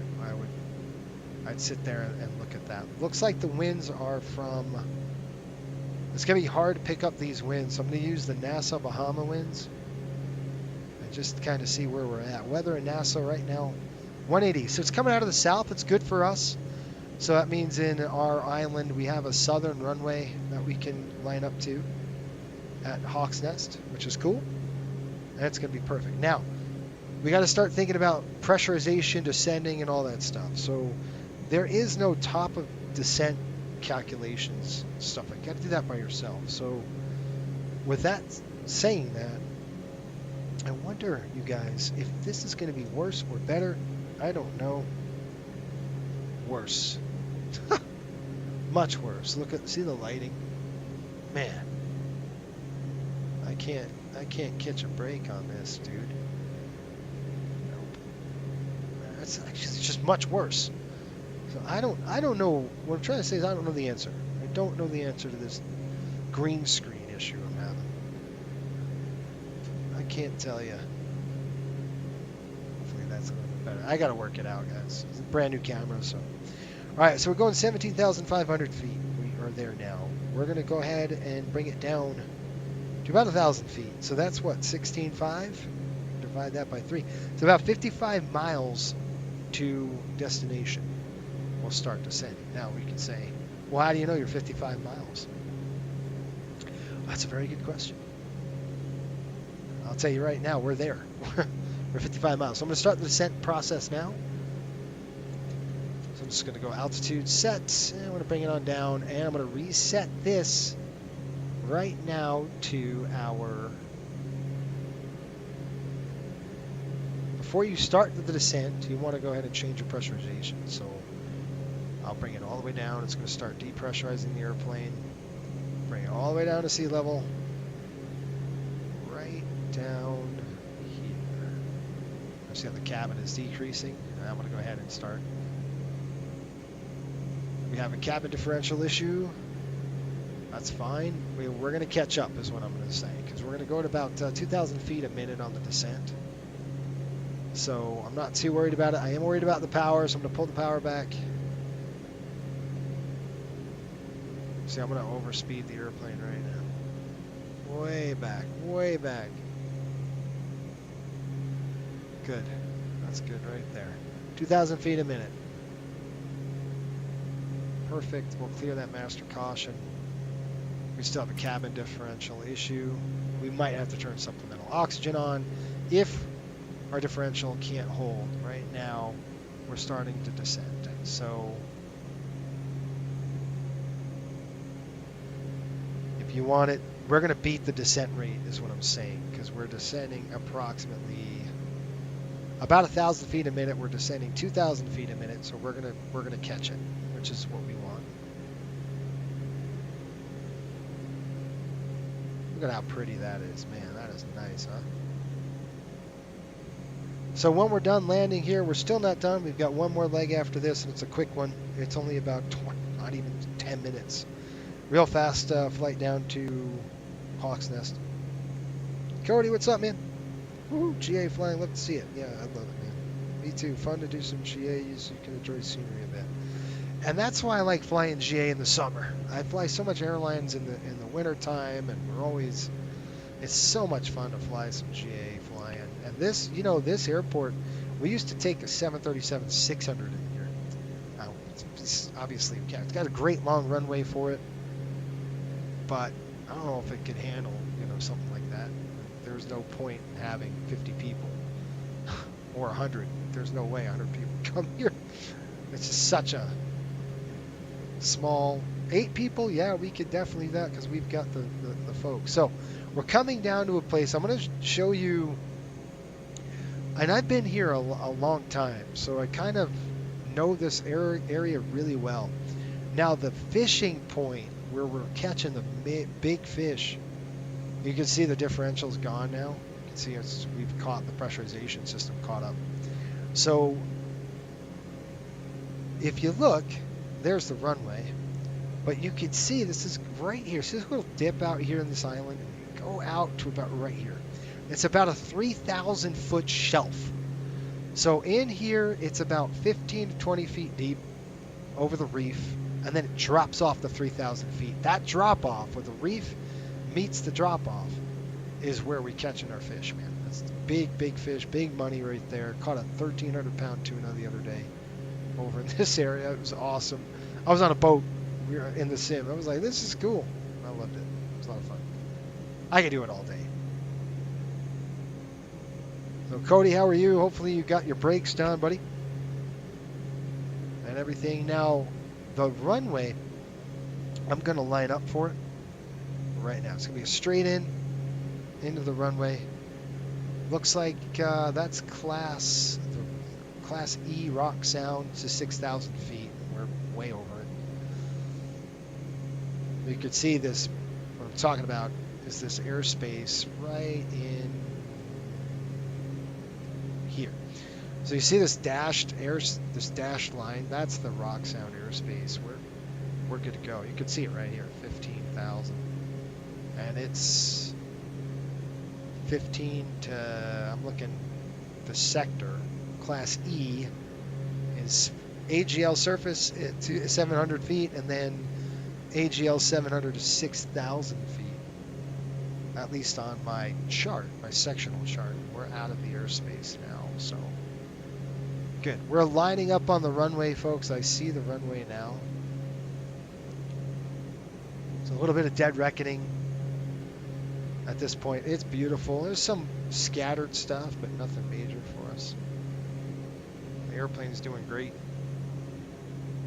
I need to get the fishing app for 24. Yes, you do, sir. If you want, I could show you, man. If you guys want to see a fishing stream, we can do one. I'll show you kind of what we got at Coastal. Why we're doing it that way. It's just different. It's cool. I think we've got the runway's just to the south of the hook. So I've got it right there, but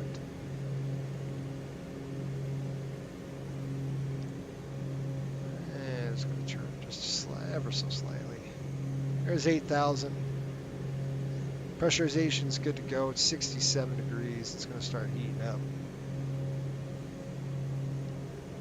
And outside air temperature right now is 15. So guess what? We're going to come over here and I'm going to say, yeah, guess what we're going to do? We're pushing this temperature. It's going to get hot again. So this is coming in. We're going to shut off the bleed. And I'm going to open up the auto cool now. So watch the, we have to shut it off when we land. But you can see the air conditioning now is going to start working. Okay, I see the airport. So we're going to line up to the runway right now, and I'll turn it off, obviously, when we get a little closer. And I'm going to overspeed this sucker here in a minute. There we go. See, I just pushed the props a little forward. Bites that air. You can see what's happening. Your airspeed just dives off, man. It's so much drag on that prop when you do that. You push those props forward, it just grabs the air, and it's like an instantaneous paddle. I'll push a little bit more in. You know, people tend to think because you're going up on the RPM that it means spinning prop faster, which is true, but that doesn't mean speed's faster. As your prop comes in, which I'm pushing in right now, we're going to go 2190, about right there.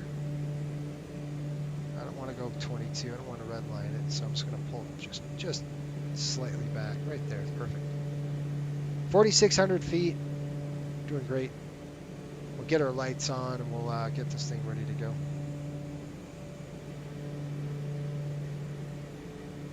Okay, I'm going to throw taxi lights on, landing lights on, and that is good. We're going to go with pitot heat off, and wing pumps coming on.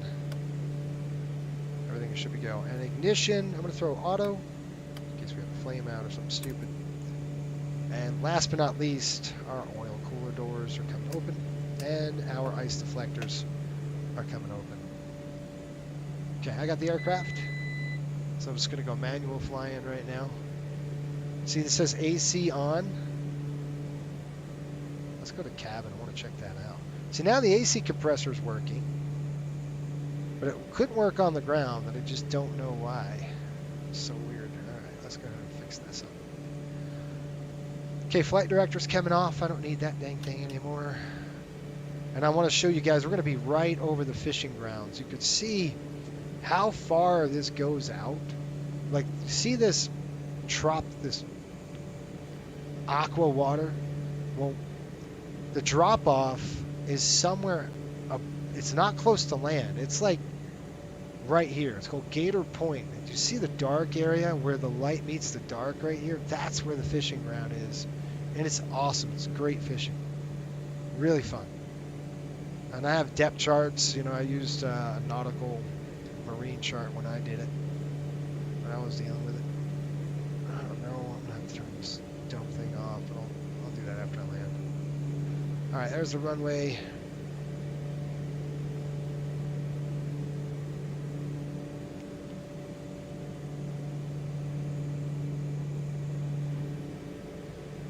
There we go. Let's see if we're in a slight climb. I gotta fix this thing again. You know, SU5 broke a lot of things, and one of the things that broke was my Toby. Really annoying. Nice long runway here, folks. So, I don't know why it wants to climb on me. Alright, descent checks coming in. Let's see what we got. Cabin altitude. Goal is set. Ignition is good. Oil doors are open, actually. Power deflector, power levers reduced, ice protection is good to go. Okay, we're going to try to hold about 120 knots. I'm going to start slowing the aircraft down now.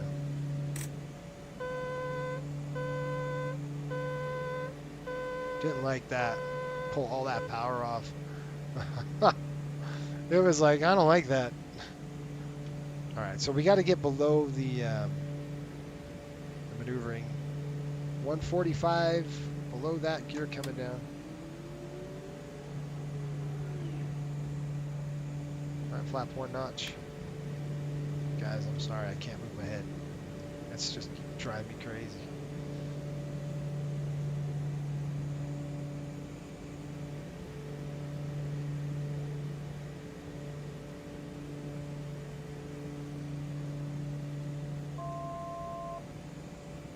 Yep.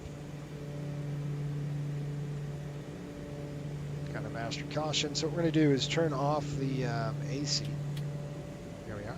You can't land with that, just in case you need to do a go around or something like that. We need the power. Ah, gosh, I need this thing. Okay, we got 1 notch of flaps.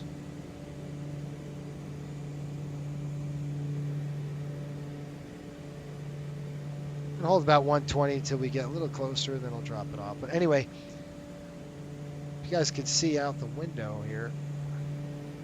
Way out there is what I'm talking about. About right there is the fishing grounds. It's about an hour from the island. Oh my gosh, I'm going to have to recalibrate this again. Alright, we got gear down 3 green, flaps coming in 2 right now on the approach. We're going to start throwing. Throw down to...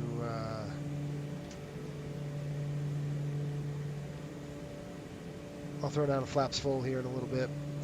This is just to clear customs. This is not our resort place, but this is just clearing customs. Alright, let's go. Ooh, nice bumps. Wind's out of the south, so I'm expecting, it looks like I've got a right crosswind. I can just feel it. Look at the airplane. Alright, let's go flaps full. There's only 2 notches of flaps on this airplane. And we're going to hold about 100 to 120 knots. And we'll get about 90 when we land.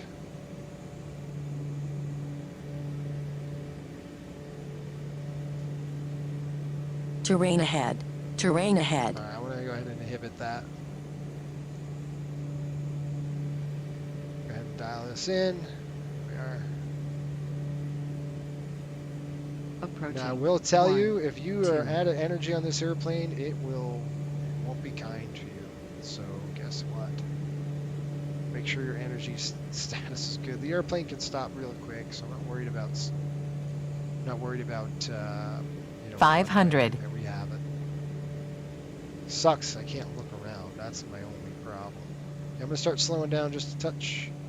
Hitting the bumps right now, which is typical Earth's heating. There we go, about right there. A little more energy. It likes to, kind of the bottom likes to drop out of you. Especially when you hit the tree line here.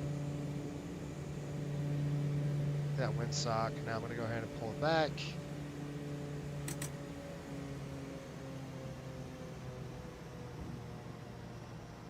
Come on, baby, settle. Settle on there. Saddle! Coming into beta. Full reverse. I'll miss the dang turn off. Not too long though.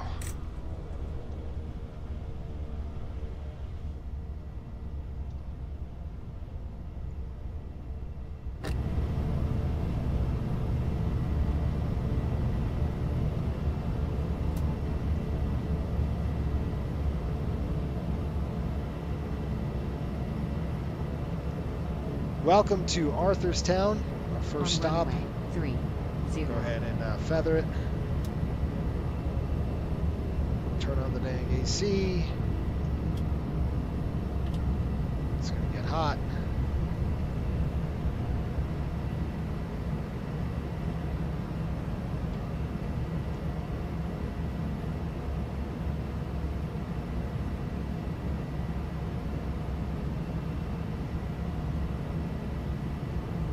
we're not staying here very long. We're going to go shut it down, clear customs, and then we're headed over to the island at Hawk's Nest. And this is what you would do with the Cessna Citation. You'd bring it in here. It'd take you a little bit longer than it's going to take us because we only have 2 people on the airplane versus 8. Okay, brakes coming set. All right, let's get these both in a feather.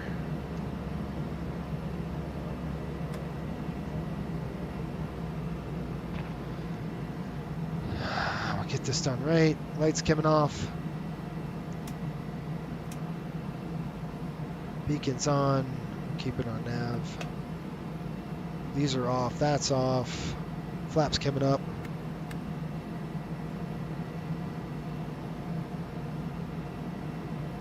Recogs need to come off. Just want to make sure you're all off like that. Everything off there. Clear that. Clear this. This one's coming off. Make sure you throw dump. Make sure you equalize your pressurization.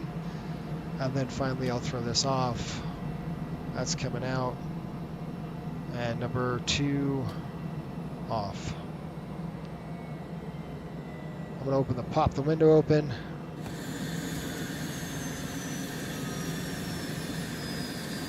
And ignition's off. Wing pumps are off. Number 1's off.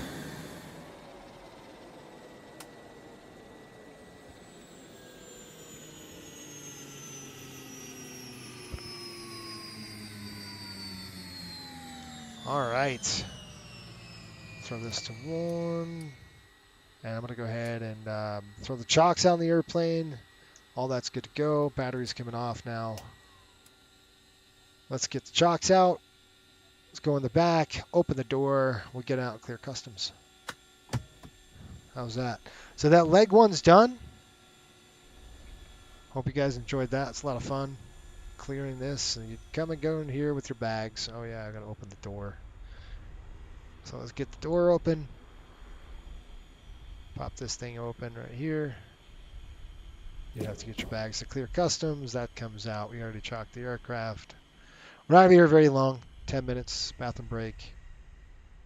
But that's it. That's really fun. And then our next flight is over to Hawk's Nest, which we're going to do on the next run, which is in like 10 minutes. Not even. But I'm going to definitely hit the lav and all that good stuff. Lav time. Dewan says, are we shooting the... I know the company, but not the app. I'll look it up. It's called Go Fish from Parallel. Oh, thanks, Cody. Looks confused. Yep. Max Memorial Approach, we are. When you say SU5 broke things, do you mean to bugs or just changes? Well, yeah.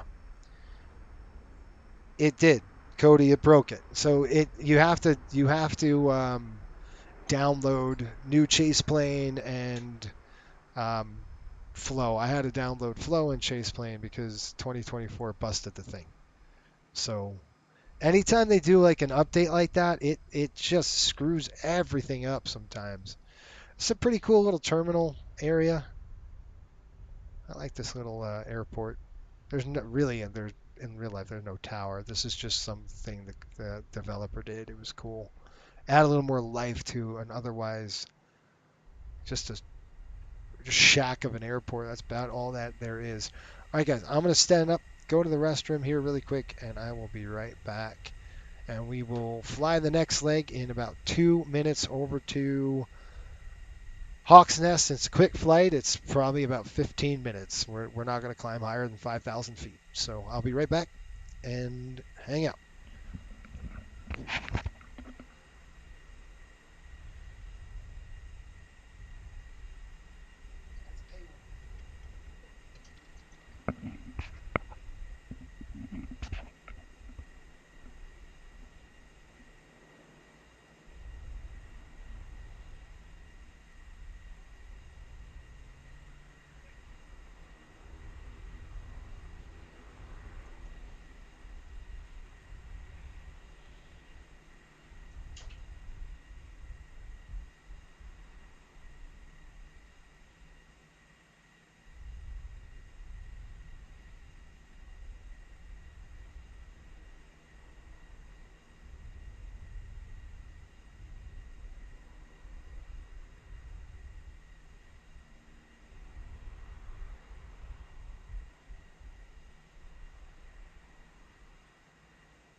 if I'm still broadcasting. Can you guys see me? Because I don't think I can see me.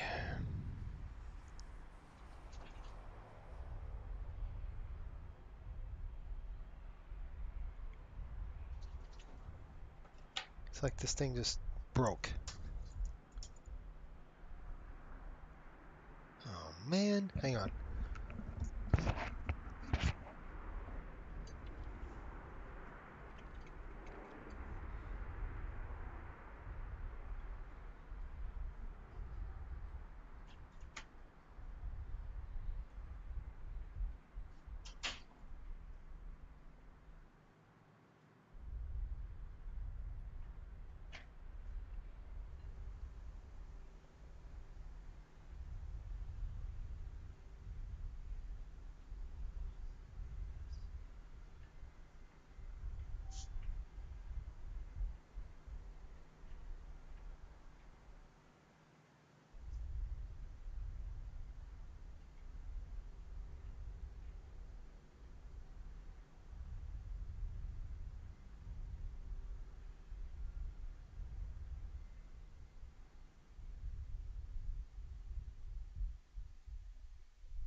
All right, I'm back. I don't know if this thing's gonna wash me out or not. We'll see. All right, here we go. Let's jump in. Let's get this next leg done, and we're gonna rock and roll out of here. We're gonna be literally. It's a quick flight. It's like maybe 15 minutes tops. All right, so we go in and clear customs. Got our bags in the airplane again. Let's go. What are you declaring? Nothing.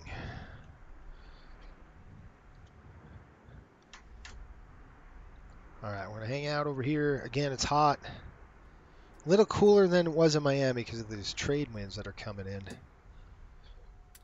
So it makes things a little bit better. Did the camera crap out on me again? I don't know. I can't tell if this camera is just broken.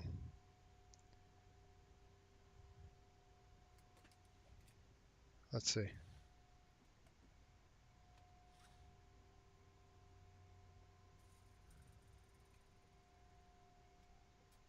Yeah, it did.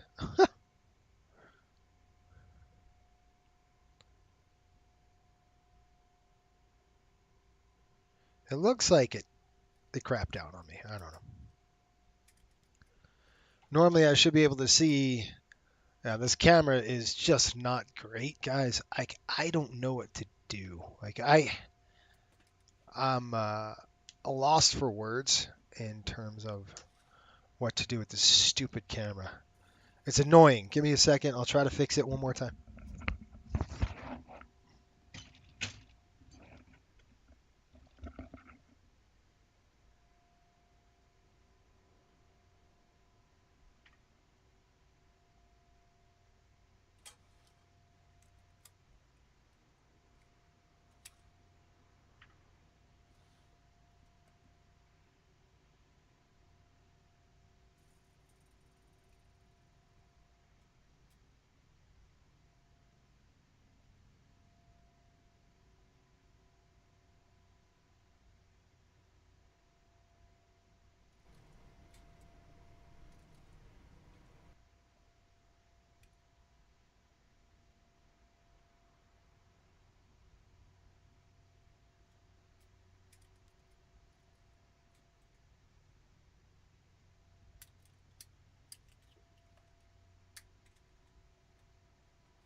I just brought new equipment here. I brought a new camera, so you would think it's going to work. And it's supposed to be a good one. But it's not really working well. We're just going to get this thing going. If I freeze, I freeze. Let me know. But once I'm airborne, there's nothing I can do. All right, brakes are on. All the things are good. Let's go ahead and throw this thing on. We're cooking in here. Battery's coming on.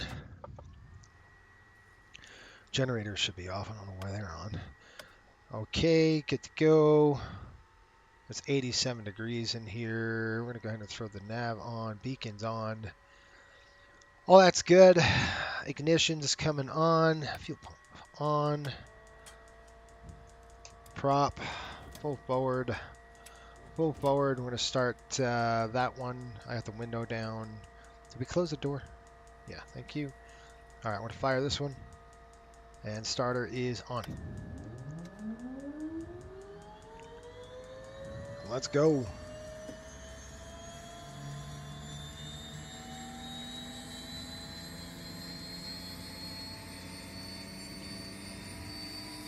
Let's get about 16, 18, right? 18.3. Fuel. All right, camera's working now for a minute.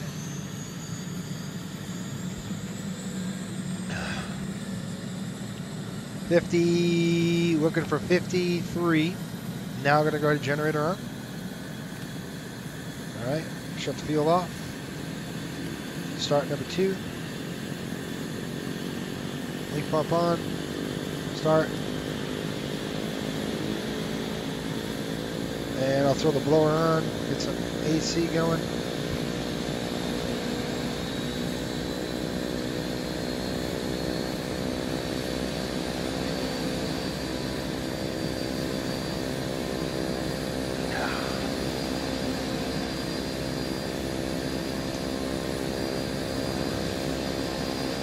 Fuel.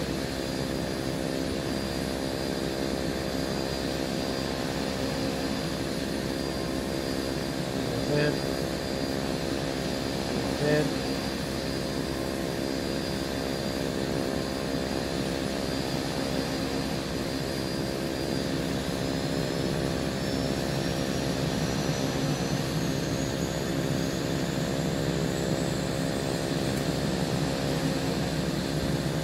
Master coming on. Generator on. Fuel pumps off. Inverter on. Batteries on both. Shut the window. We'll put on our noise canceling headset. Now let's go here, folks. Continue. Continue. We don't even need this on. I'm not even worried about it. I do want to make sure we're on there. Looking good. No flaps today. And the blower should be running. Yep, AC's on. You guys like this with this thing? And we'll just do this till we take off, and we'll turn it off. How's that? All right, good to go. We're out of here. Bring it up to about 5,000.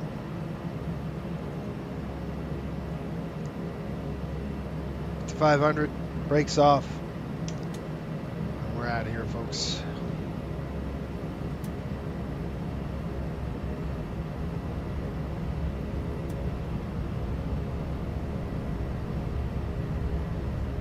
All right, I'm going to go ahead and throw. We're going to take off to the south. On runway 30.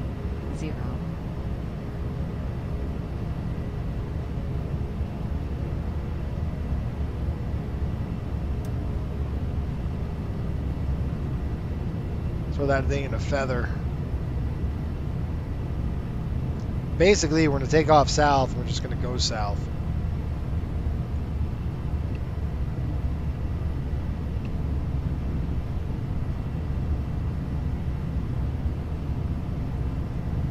All right, we don't have to do a run up anymore. Okay. We got generators on, fuel pumps coming on.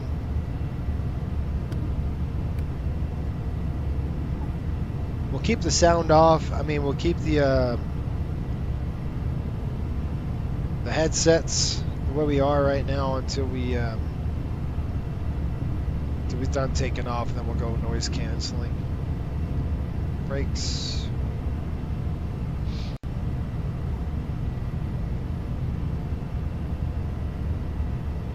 All right, generators are auto. I mean, 100 feet remaining.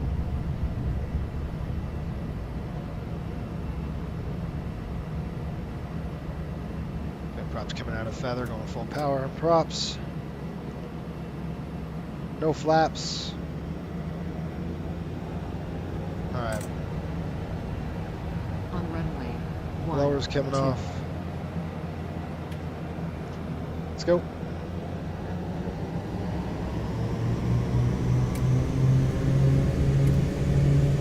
Crosswind control here.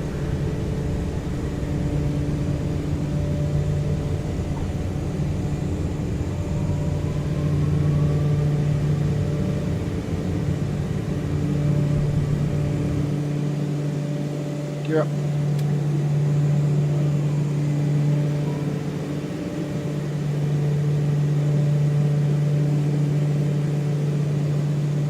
Terrain ahead. Pull up. Terrain ahead. Pull up.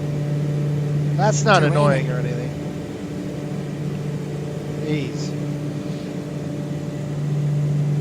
Okay, we'll climb up to 5,000 feet today. And we're done. Basically gonna hold the track. And I'll show you when we get a little bit on the higher side. I'll go and throw these on. Isn't that nice? Basically a southern heading, 150 should do the trick for us. I just want to get over the water here. You don't want to disturb. And we'll fly south for a little bit and then we'll just turn the airplane over. So this is Alligator Point. I can't show it to you because I'm going to just turn on the autopilot just so I have hands free. So heading select, bang, altitude's coming to 5,000. So let me turn this thing off. So we see this right here, this point. Well, right here, I'm talking about this point. I'm going to go outside. This point here, right here, and goes straight out to here. See this? See where these two meet? That's a 3,000 foot drop off. That's where your Alligator Point is. And our fishing grounds are right here. This whole section. It goes from like 5 feet to, you know, something else. It's nothing. It's nice. Okay, wing pumps are off. I'm gonna go ahead and throw off the ice doors. We will need them on again. All right, now. What we're going to do is fly basically a 150 degree heading. Once we're through Alligator Point, we'll turn the aircraft 150. You're going to just keep the island off. Well, maybe south. You don't want to go too close. All right, there's 5,000 feet. We're going to start pulling back those props, get down to about 2,000 RPM. And we're perfect right there. Let the airplane accelerate, do its thing.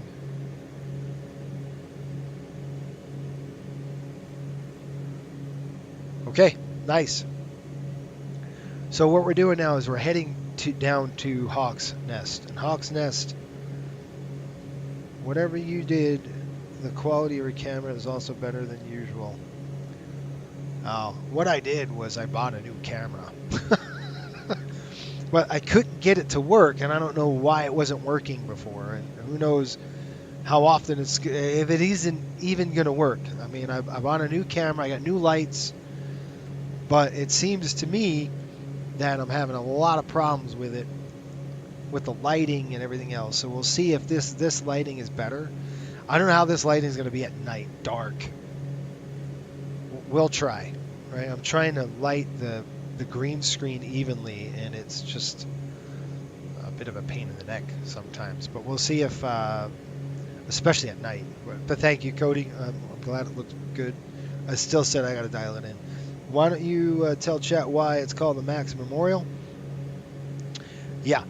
So we're going to fly the Max Memorial. Basically, Max is one of our Coastal Airways pilots, and he was flying a big jet into a small airport just like this. And when I say big jet, it's a Citation 750. I think he was flying, and he found himself on the other side as a crater, and we call it the Max Memorial for that reason. So it's the Max Memorial approach. Basically going to be taking runway is going to land this way. It's going to be toward the east. Now, a couple things I'm going to do. It looks like we have wind coming out of the south. It usually is the case on the trade winds. However, that is not always the case. So what we're going to have to do is we're going to look at, there's not a lot of wind. You can't get a lot of information. The only information we could get is basically from Nassau, Bahamas. Or you could pull up the Windy app and see exactly where the wind is coming from. And it's basically coming in from the south. So yes, we're going to land on that runway. It's going to give us a quartering wind. Looks like Hawk's Nest. It's 80 degrees right now in Hawk's Nest, and wind's going to be approaching our right. So basically, so if folks are here, you want to fly somewhere right here or right to this road. And you just want to fly basically on 150 degree heading. I'm going to actually take it just a little bit more to the road, give us a little bit better shot into the approach. So nice approach. You see what I'm talking about? Like right there is you want to point the aircraft right at that road. You can't see a runway yet. Well, but it's there. You see what I'm talking about? Hang on. And I'm going to actually take a picture of this because I'm going to put this on as a PDF. I don't know if that worked. It might have broke. Like I said, this thing, dumb update, could have broke everything. I have no idea. Start descending. We're starting to descend right now. That's how it goes. Really quick. Push it down. Vertical speed. I will take over probably. Power's coming way back. Now we're going to open the ice deflectors. All right. Here we go. Hawk's Nest, folks. We take a Cessna Citation in here. I got to get a scenery developer to build it for us. We bought this resort for $15.5 million. It was actually for sale last year, and I thought it'd be fun to do something like this, especially when the Go Fish app came out. I'm like, we've got to take advantage of this thing. It's too cool. If you guys want to stay on, I'll showcase the Go Fish app. It's going to be, I always wanted to fish our marina over here. We have a marina. I just want to see how that is. Really shallow water. I don't want to turn it off yet. All right, I'm going to go ahead and throw the wing pumps on. Get ready for the landing here. Taxi lights, landing lights, and this landing light is on. Blower, don't worry about it. 72 degrees. We'll just keep it off. I'm going to have it off anyway. All right, my plane all the way down. Here we go. So that's why we call this the Max Memorial, folks. We're going to fly basically this road, and we are going to do a fishing tournament here probably after the summer. Well, probably late summer. Probably in August, we're going to do a fishing tournament. Hopefully with Parallel 42 involved somehow. It's going to be fun. And that's going to be open for everybody. It's going to be a really fun trip. Feet on the rudders. Push this thing over. Get these props up. There we go.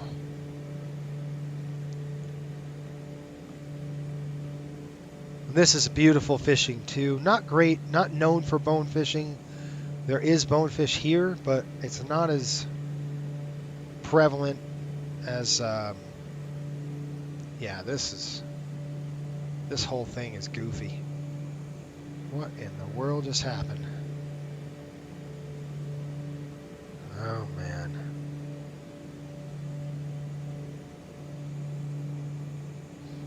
All right, so the airport. This is driving me crazy, guys. Sorry. I'm going to have to lock my head. I can't see. So basically, I'm going to fly straight at the beach here. Between 150 and 180.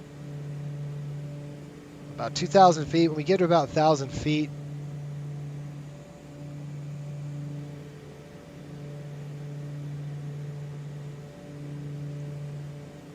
get in here and get it ready for the approach. Okay, coming back on the power just a little bit. I got to get some flaps in here. When we get about 1,000 feet, we'll start slowing down. I'm going to go ahead and pull it right to here. Just shoot it right there, straight there. There we are. I'm going to throw the gear down now. Push the throttles up. I am going to need my head movement for this.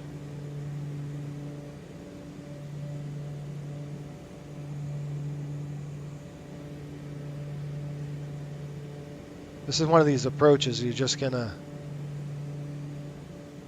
need some movement. Oh my gosh, it's just gonna make me sick. All right, flaps 1.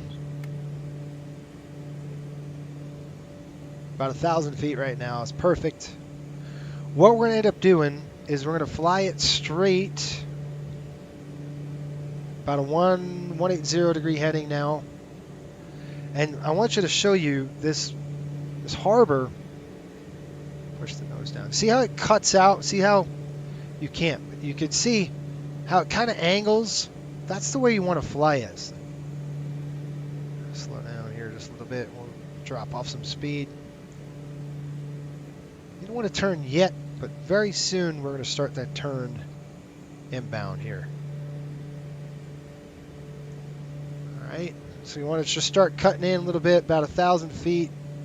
Roll it in right now, nice and easy here. We're going to do like a turn into final. I don't want to descend anymore yet, so I'm just going to hold that right there. This is a really fun approach. And we fly in here with the Citation 3 too. It's really awesome. All right, looking good. Got 1 notch of flaps in. We got our gear down. And just going to follow the lagoon. All right, so you're going to just hold the lagoon. You're basically lining up yourself for a final approach. We're going to start getting down there now. We'll start descending. All right, we're going to do 3 notch of flaps right now, our 3rd notch. Flaps down, gears down, 3 green, flaps are set. All right, push the throttles up, we'll hold about 120. Now, there's a sailboat here, so you have obstacles to deal with. There was a sailboat here the other day, and they were messing around right off the approach end. So, probably gonna have a crosswind coming in from the left this time, not the right. The winds are coming in off of the south. This is the lagoon I'm talking about. I want to fish this lagoon here by our marina. We'll see how it goes. See the runway? You just fly the lagoon here, and now we can line up for the landing right here. Terrain ahead.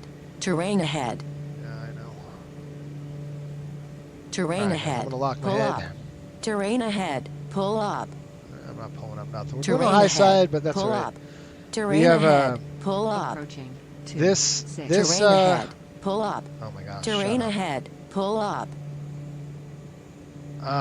This is a short runway, so you don't want to mess with this. Again, this airplane has great stopping distance, but still, your energy, you want to be about 100 knots or slower, right over the numbers here. So we're going to start pulling power back.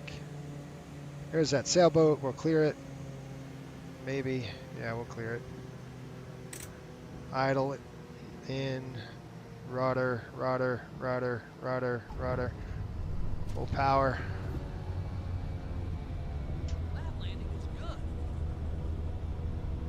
Alright, welcome to Hawk's Nest. Full on reversers. 2,000 feet remaining. Coming out of reversers.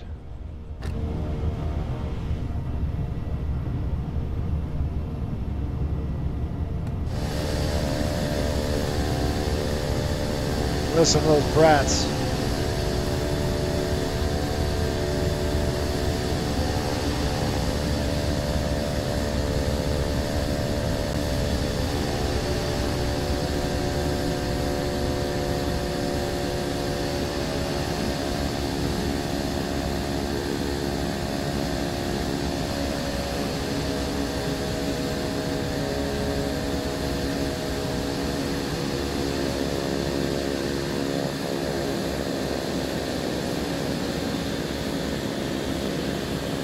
Alright, let's go and spin it around.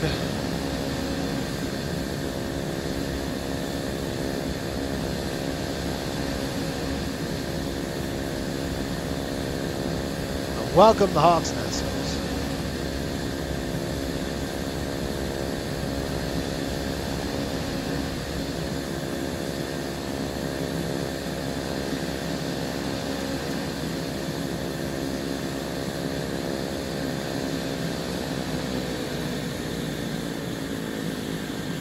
Alright, let's get that feathering. I'm going to keep those open. These are coming off.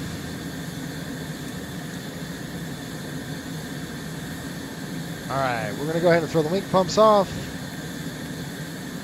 Ignition's coming off. We'll throw this off. Inverter's coming off. Beacon off. Well, nav's off. Beacon's on for now. Taxi's off. Landing's off. That's good. Trim's off. How's our temperatures? Nice. Stable. I'm going to dump the pressurization. We don't have to worry. We can pressurize that one. Avionics are off.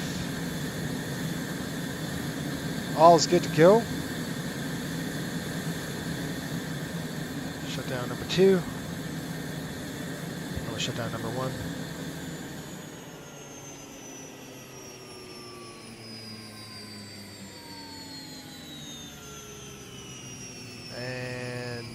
Generator's coming off, and our battery is now coming off. Battery switch is off. We're going to go ahead and open the doors, and we'll go ahead and write some stuff down really quick. I'll throw the chocks out of the airplane, and I am going to write down some things. I got to write down the hobs and the fuel, 15.2 and 15.8. So that's Hawk's Nest in a nutshell. Lots of fun. Fun airport to fly into. Really cool. I like it.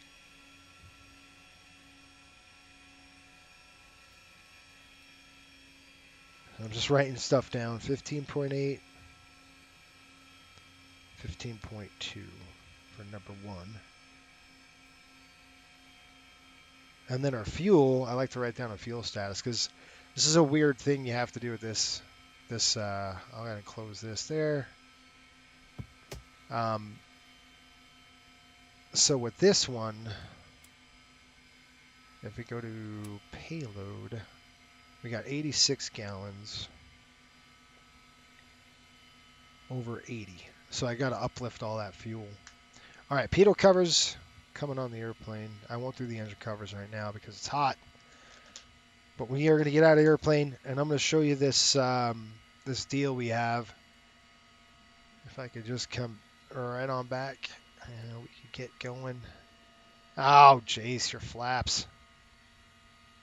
Dip. Dippity-doo-dah. Flaps up.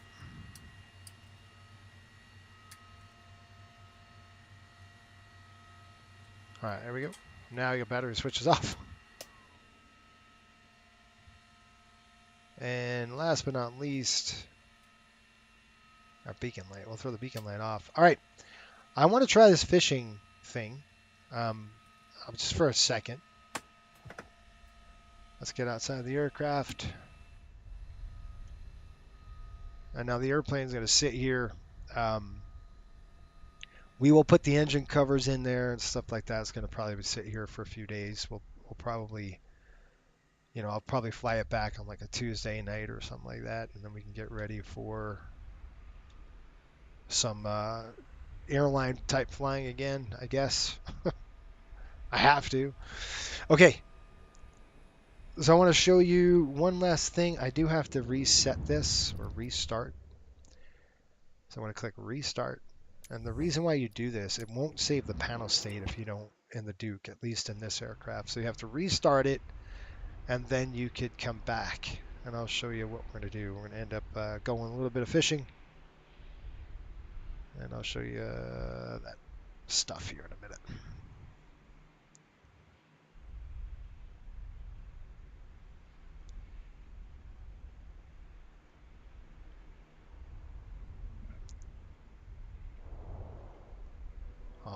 So if you go into the flight deck and we go over to here, you could see now your Hobbs is 15.8, 15.2. If you don't do it like that, it won't recognize. So I'm going to end the flight now. So I've noticed that where it was like, hey, this is not working well. Why not?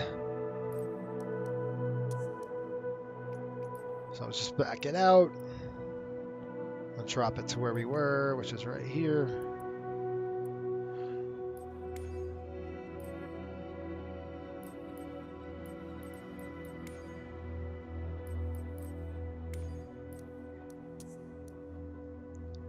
All right.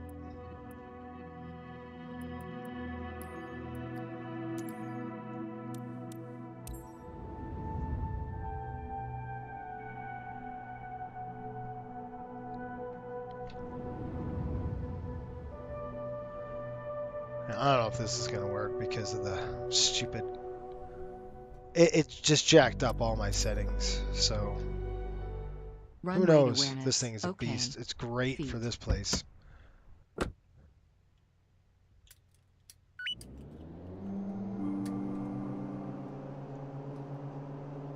Well...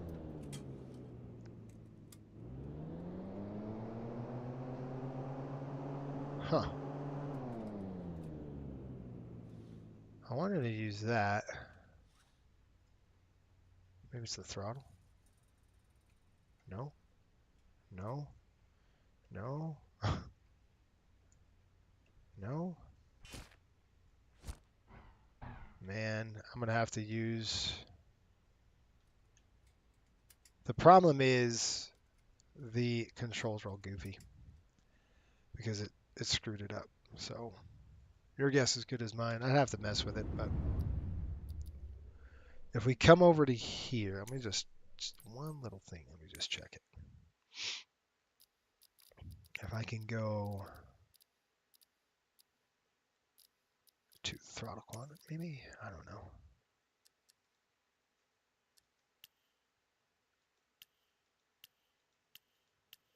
I'll guess with you.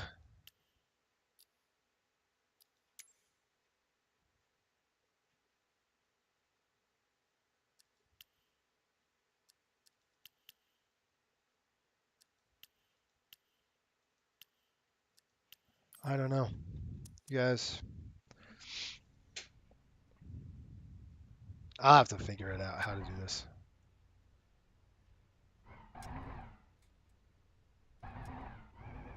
See, like, what's that about? I don't know. I was hoping the throttle would work with it. It just doesn't. All right, no big deal. I want to show you this. I'll take a little walk. Just a little walk.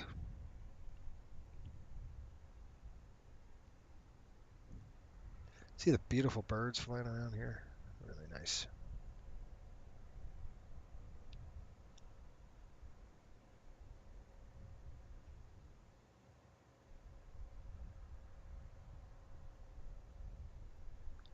Doing a little exploring.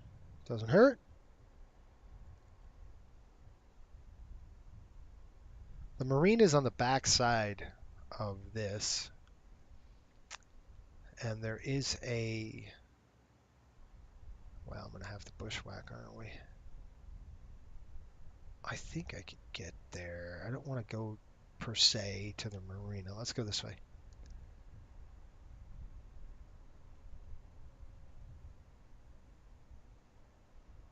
The marina is to the back. This is pretty cool. I've never been back here.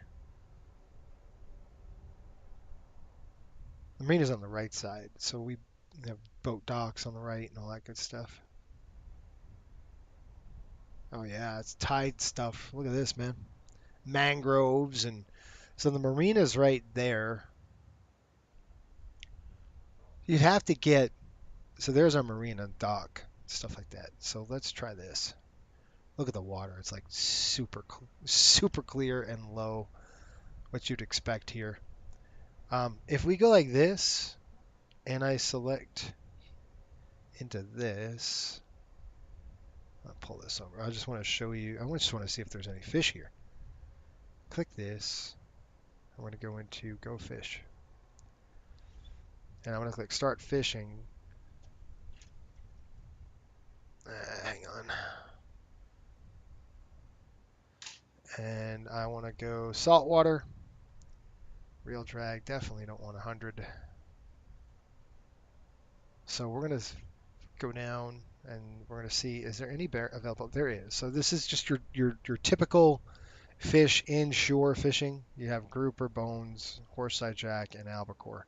There's probably no albacore in here. I'd be surprised. This is definitely a bonefish. If there was, it'd be a bonefish target. So I'm going to throw on some live shrimp just to see if we can get anything. So we go bait, and I'm going to go live shrimp right there. And we take a look at our line selection, and we want to make sure the line selection is inshore saltwater fluoro. That's what we want, and I'm going to go ahead and set it. So we'll throw cast. Now I'm just going to pull this over here just a little bit so you guys can see the interface, but we have our line out. I'm going to throw the auto reel on just because once we catch a fish, if we catch a fish, we'll go ahead and reset it. But this is what you do, or you just wait. Now there's some really deeper water in here because I wouldn't say it's huge and deep, but it's going to be 3-4 feet. Fun. This is really a fun app. I absolutely love it. It's a good time. If you're hanging out doing something, you could do that. A couple things I think about an order of a couple of CST shirts. Yeah, man. And when CST buying some Spirit A320s. Yeah. Ah, man. 320s, huh? Yeah. I looked into that. I really did. But it's not great. I mean, they're still expensive. They're still a lot of money. And it takes, so you're looking at 37,000, 27,000 plus another 4 million to get the cabin configured right. It's quite a lot of money. So I just want to show you, this is kind of the fishing app, really fun. Our recent catches, this is what I did inshore. So if I go full history, you can see the deep sea I went. And this is all inshore stuff. This is where we got some big stuff where I was out deep sea fishing. So we got Big Eye here at, what was that pushing? That was pushing 114. 1,300 pound bluefin. That was huge. That fish was huge. Look at that thing. That's massive. Mahi is what we were targeting. Well, I caught one of them, but still, it's like 12 pounds though as a little guy. But then any billfish or marlins, you have to let go. You can't keep them. In the Bahamas, it's a restriction against them. Same with sharks. Any shark you catch, it's got to go back in. Tunas are keepers. You can keep those. Oh, we did pretty good. We got caught a barjack. That was April 27th. Fun. You could see good times. And to see the slack, that's the thing with, auto reel, you could do it, or there's slack. It will, if I keep the auto reel off, let's kind of move around. You see the slack in the line. And like I said, if I really wanted a bonefish, I would be out more on the channel where channel comes in and they trap, these currents, real life, these currents. Bonefish never stay around in one spot. They're always circling and looking for things. And they're not good eating, by the way. You can't really, it's just catch and release fish, but they are like freight trains when you catch one. They go off like lightning in a bottle. Fun fish to catch on a fly. Anyway, this is the app. Hopefully you guys enjoy it. You could see, I'm just going to reel in a little bit. And if I had auto reel on, that helps you. So let's say you wanted to walk away and you're like, okay, I've got something to do. I'm going to walk away. You could keep the auto reel. And it does help with slack a little bit. So as you get the slack too far, I think it kind of helps you reel in the slack. You don't want slack in your line. See how it does that? So I couldn't do that with auto reel off. You'd have to reel it in yourself. So this is it. This is the app. How do you like the fishing app? I consider buying it for some Kodiak float ops. Yeah, that's matter of fact, that's what we're doing at Coastal. We're doing Kodiak float ops right from here. So we take off out of the airport. We actually take off dry, and then we land, and then we'll do like an overnight. It's fun. I love it. I like it. The app is, if you wanted to be a coastal pilot, guys, this is the way to do it. You don't have to fly a 7-3. You guys don't want to, you don't have the time for the training or whatever.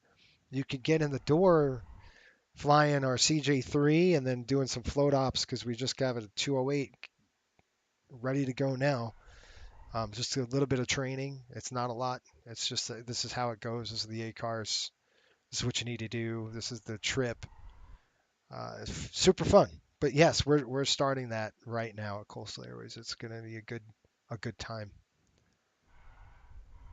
Yes, sir.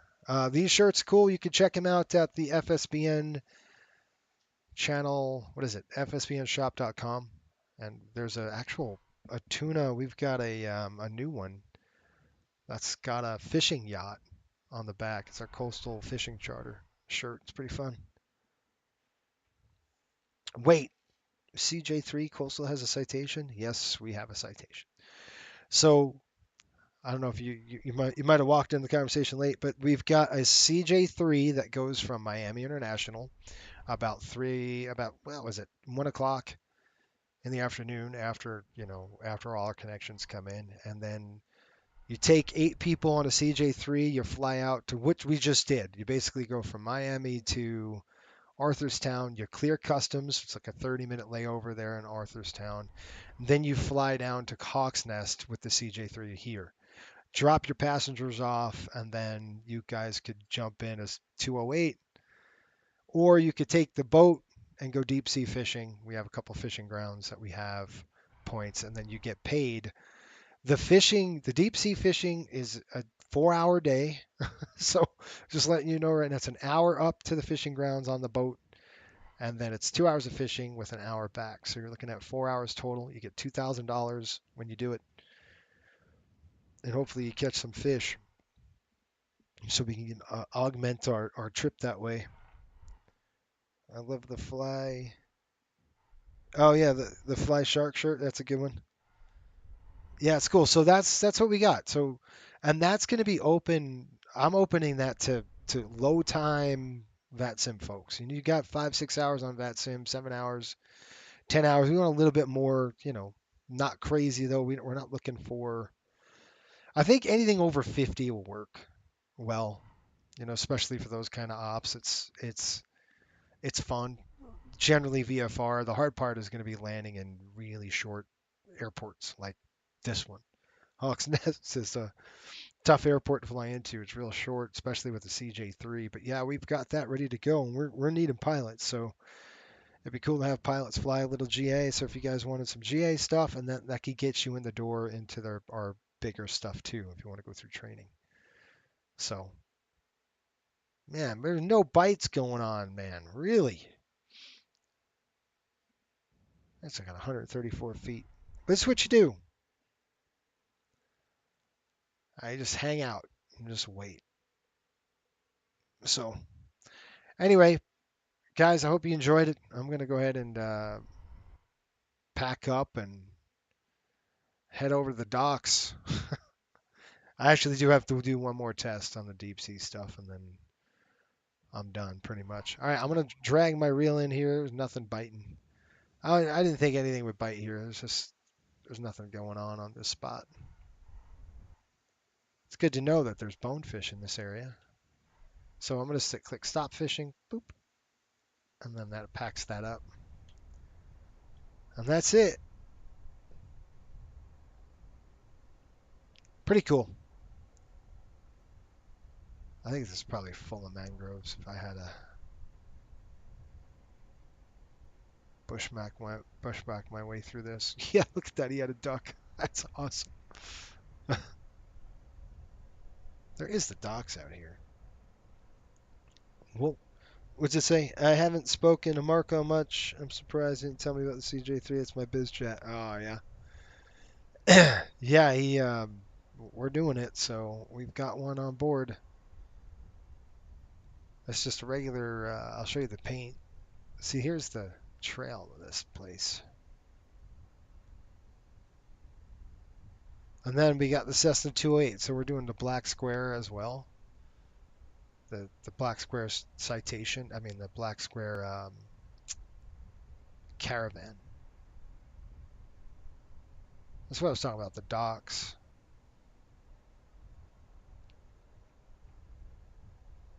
I really need to have somebody do the scenery for this place. It's too cool. Anyway, folks, that's it. Hopefully you have a good one. We're gonna pack it up and call it a day. You got some birds flying over here. That's pretty sweet.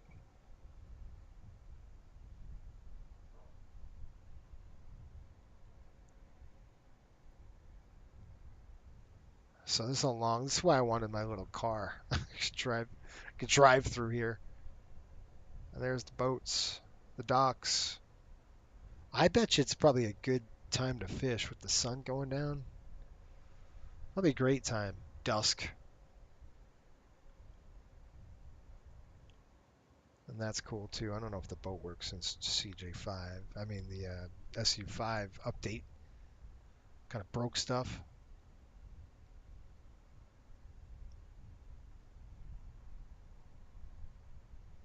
Yeah. It's fun. I like it. And so anyway, we'll plan on streaming again. I think Wednesday. It won't be Friday. I'll be camping. This is the marina. So this is what I was talking about before, where you have deeper channels. It's like right in here. I wish, you know what?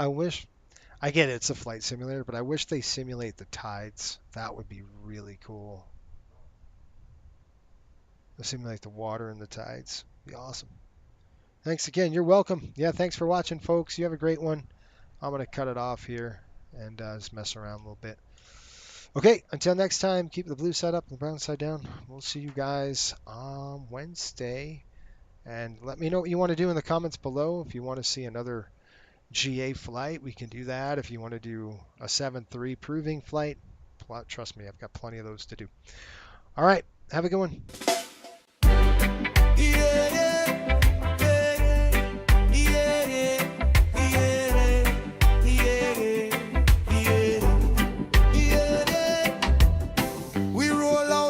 When the sun come up, check the charts, line the jets, time to run it up. From Delta on the ram to the southwest line, GA in the breeze, every flight feel fine, do it right, learn a little more each ride, professional vibes but we still have pride. Every week we stream, come along for the flight, coastal in the sky with karate mic. FSBN with the reggae flow, Aki charters, line flights, watch the good vibes grow.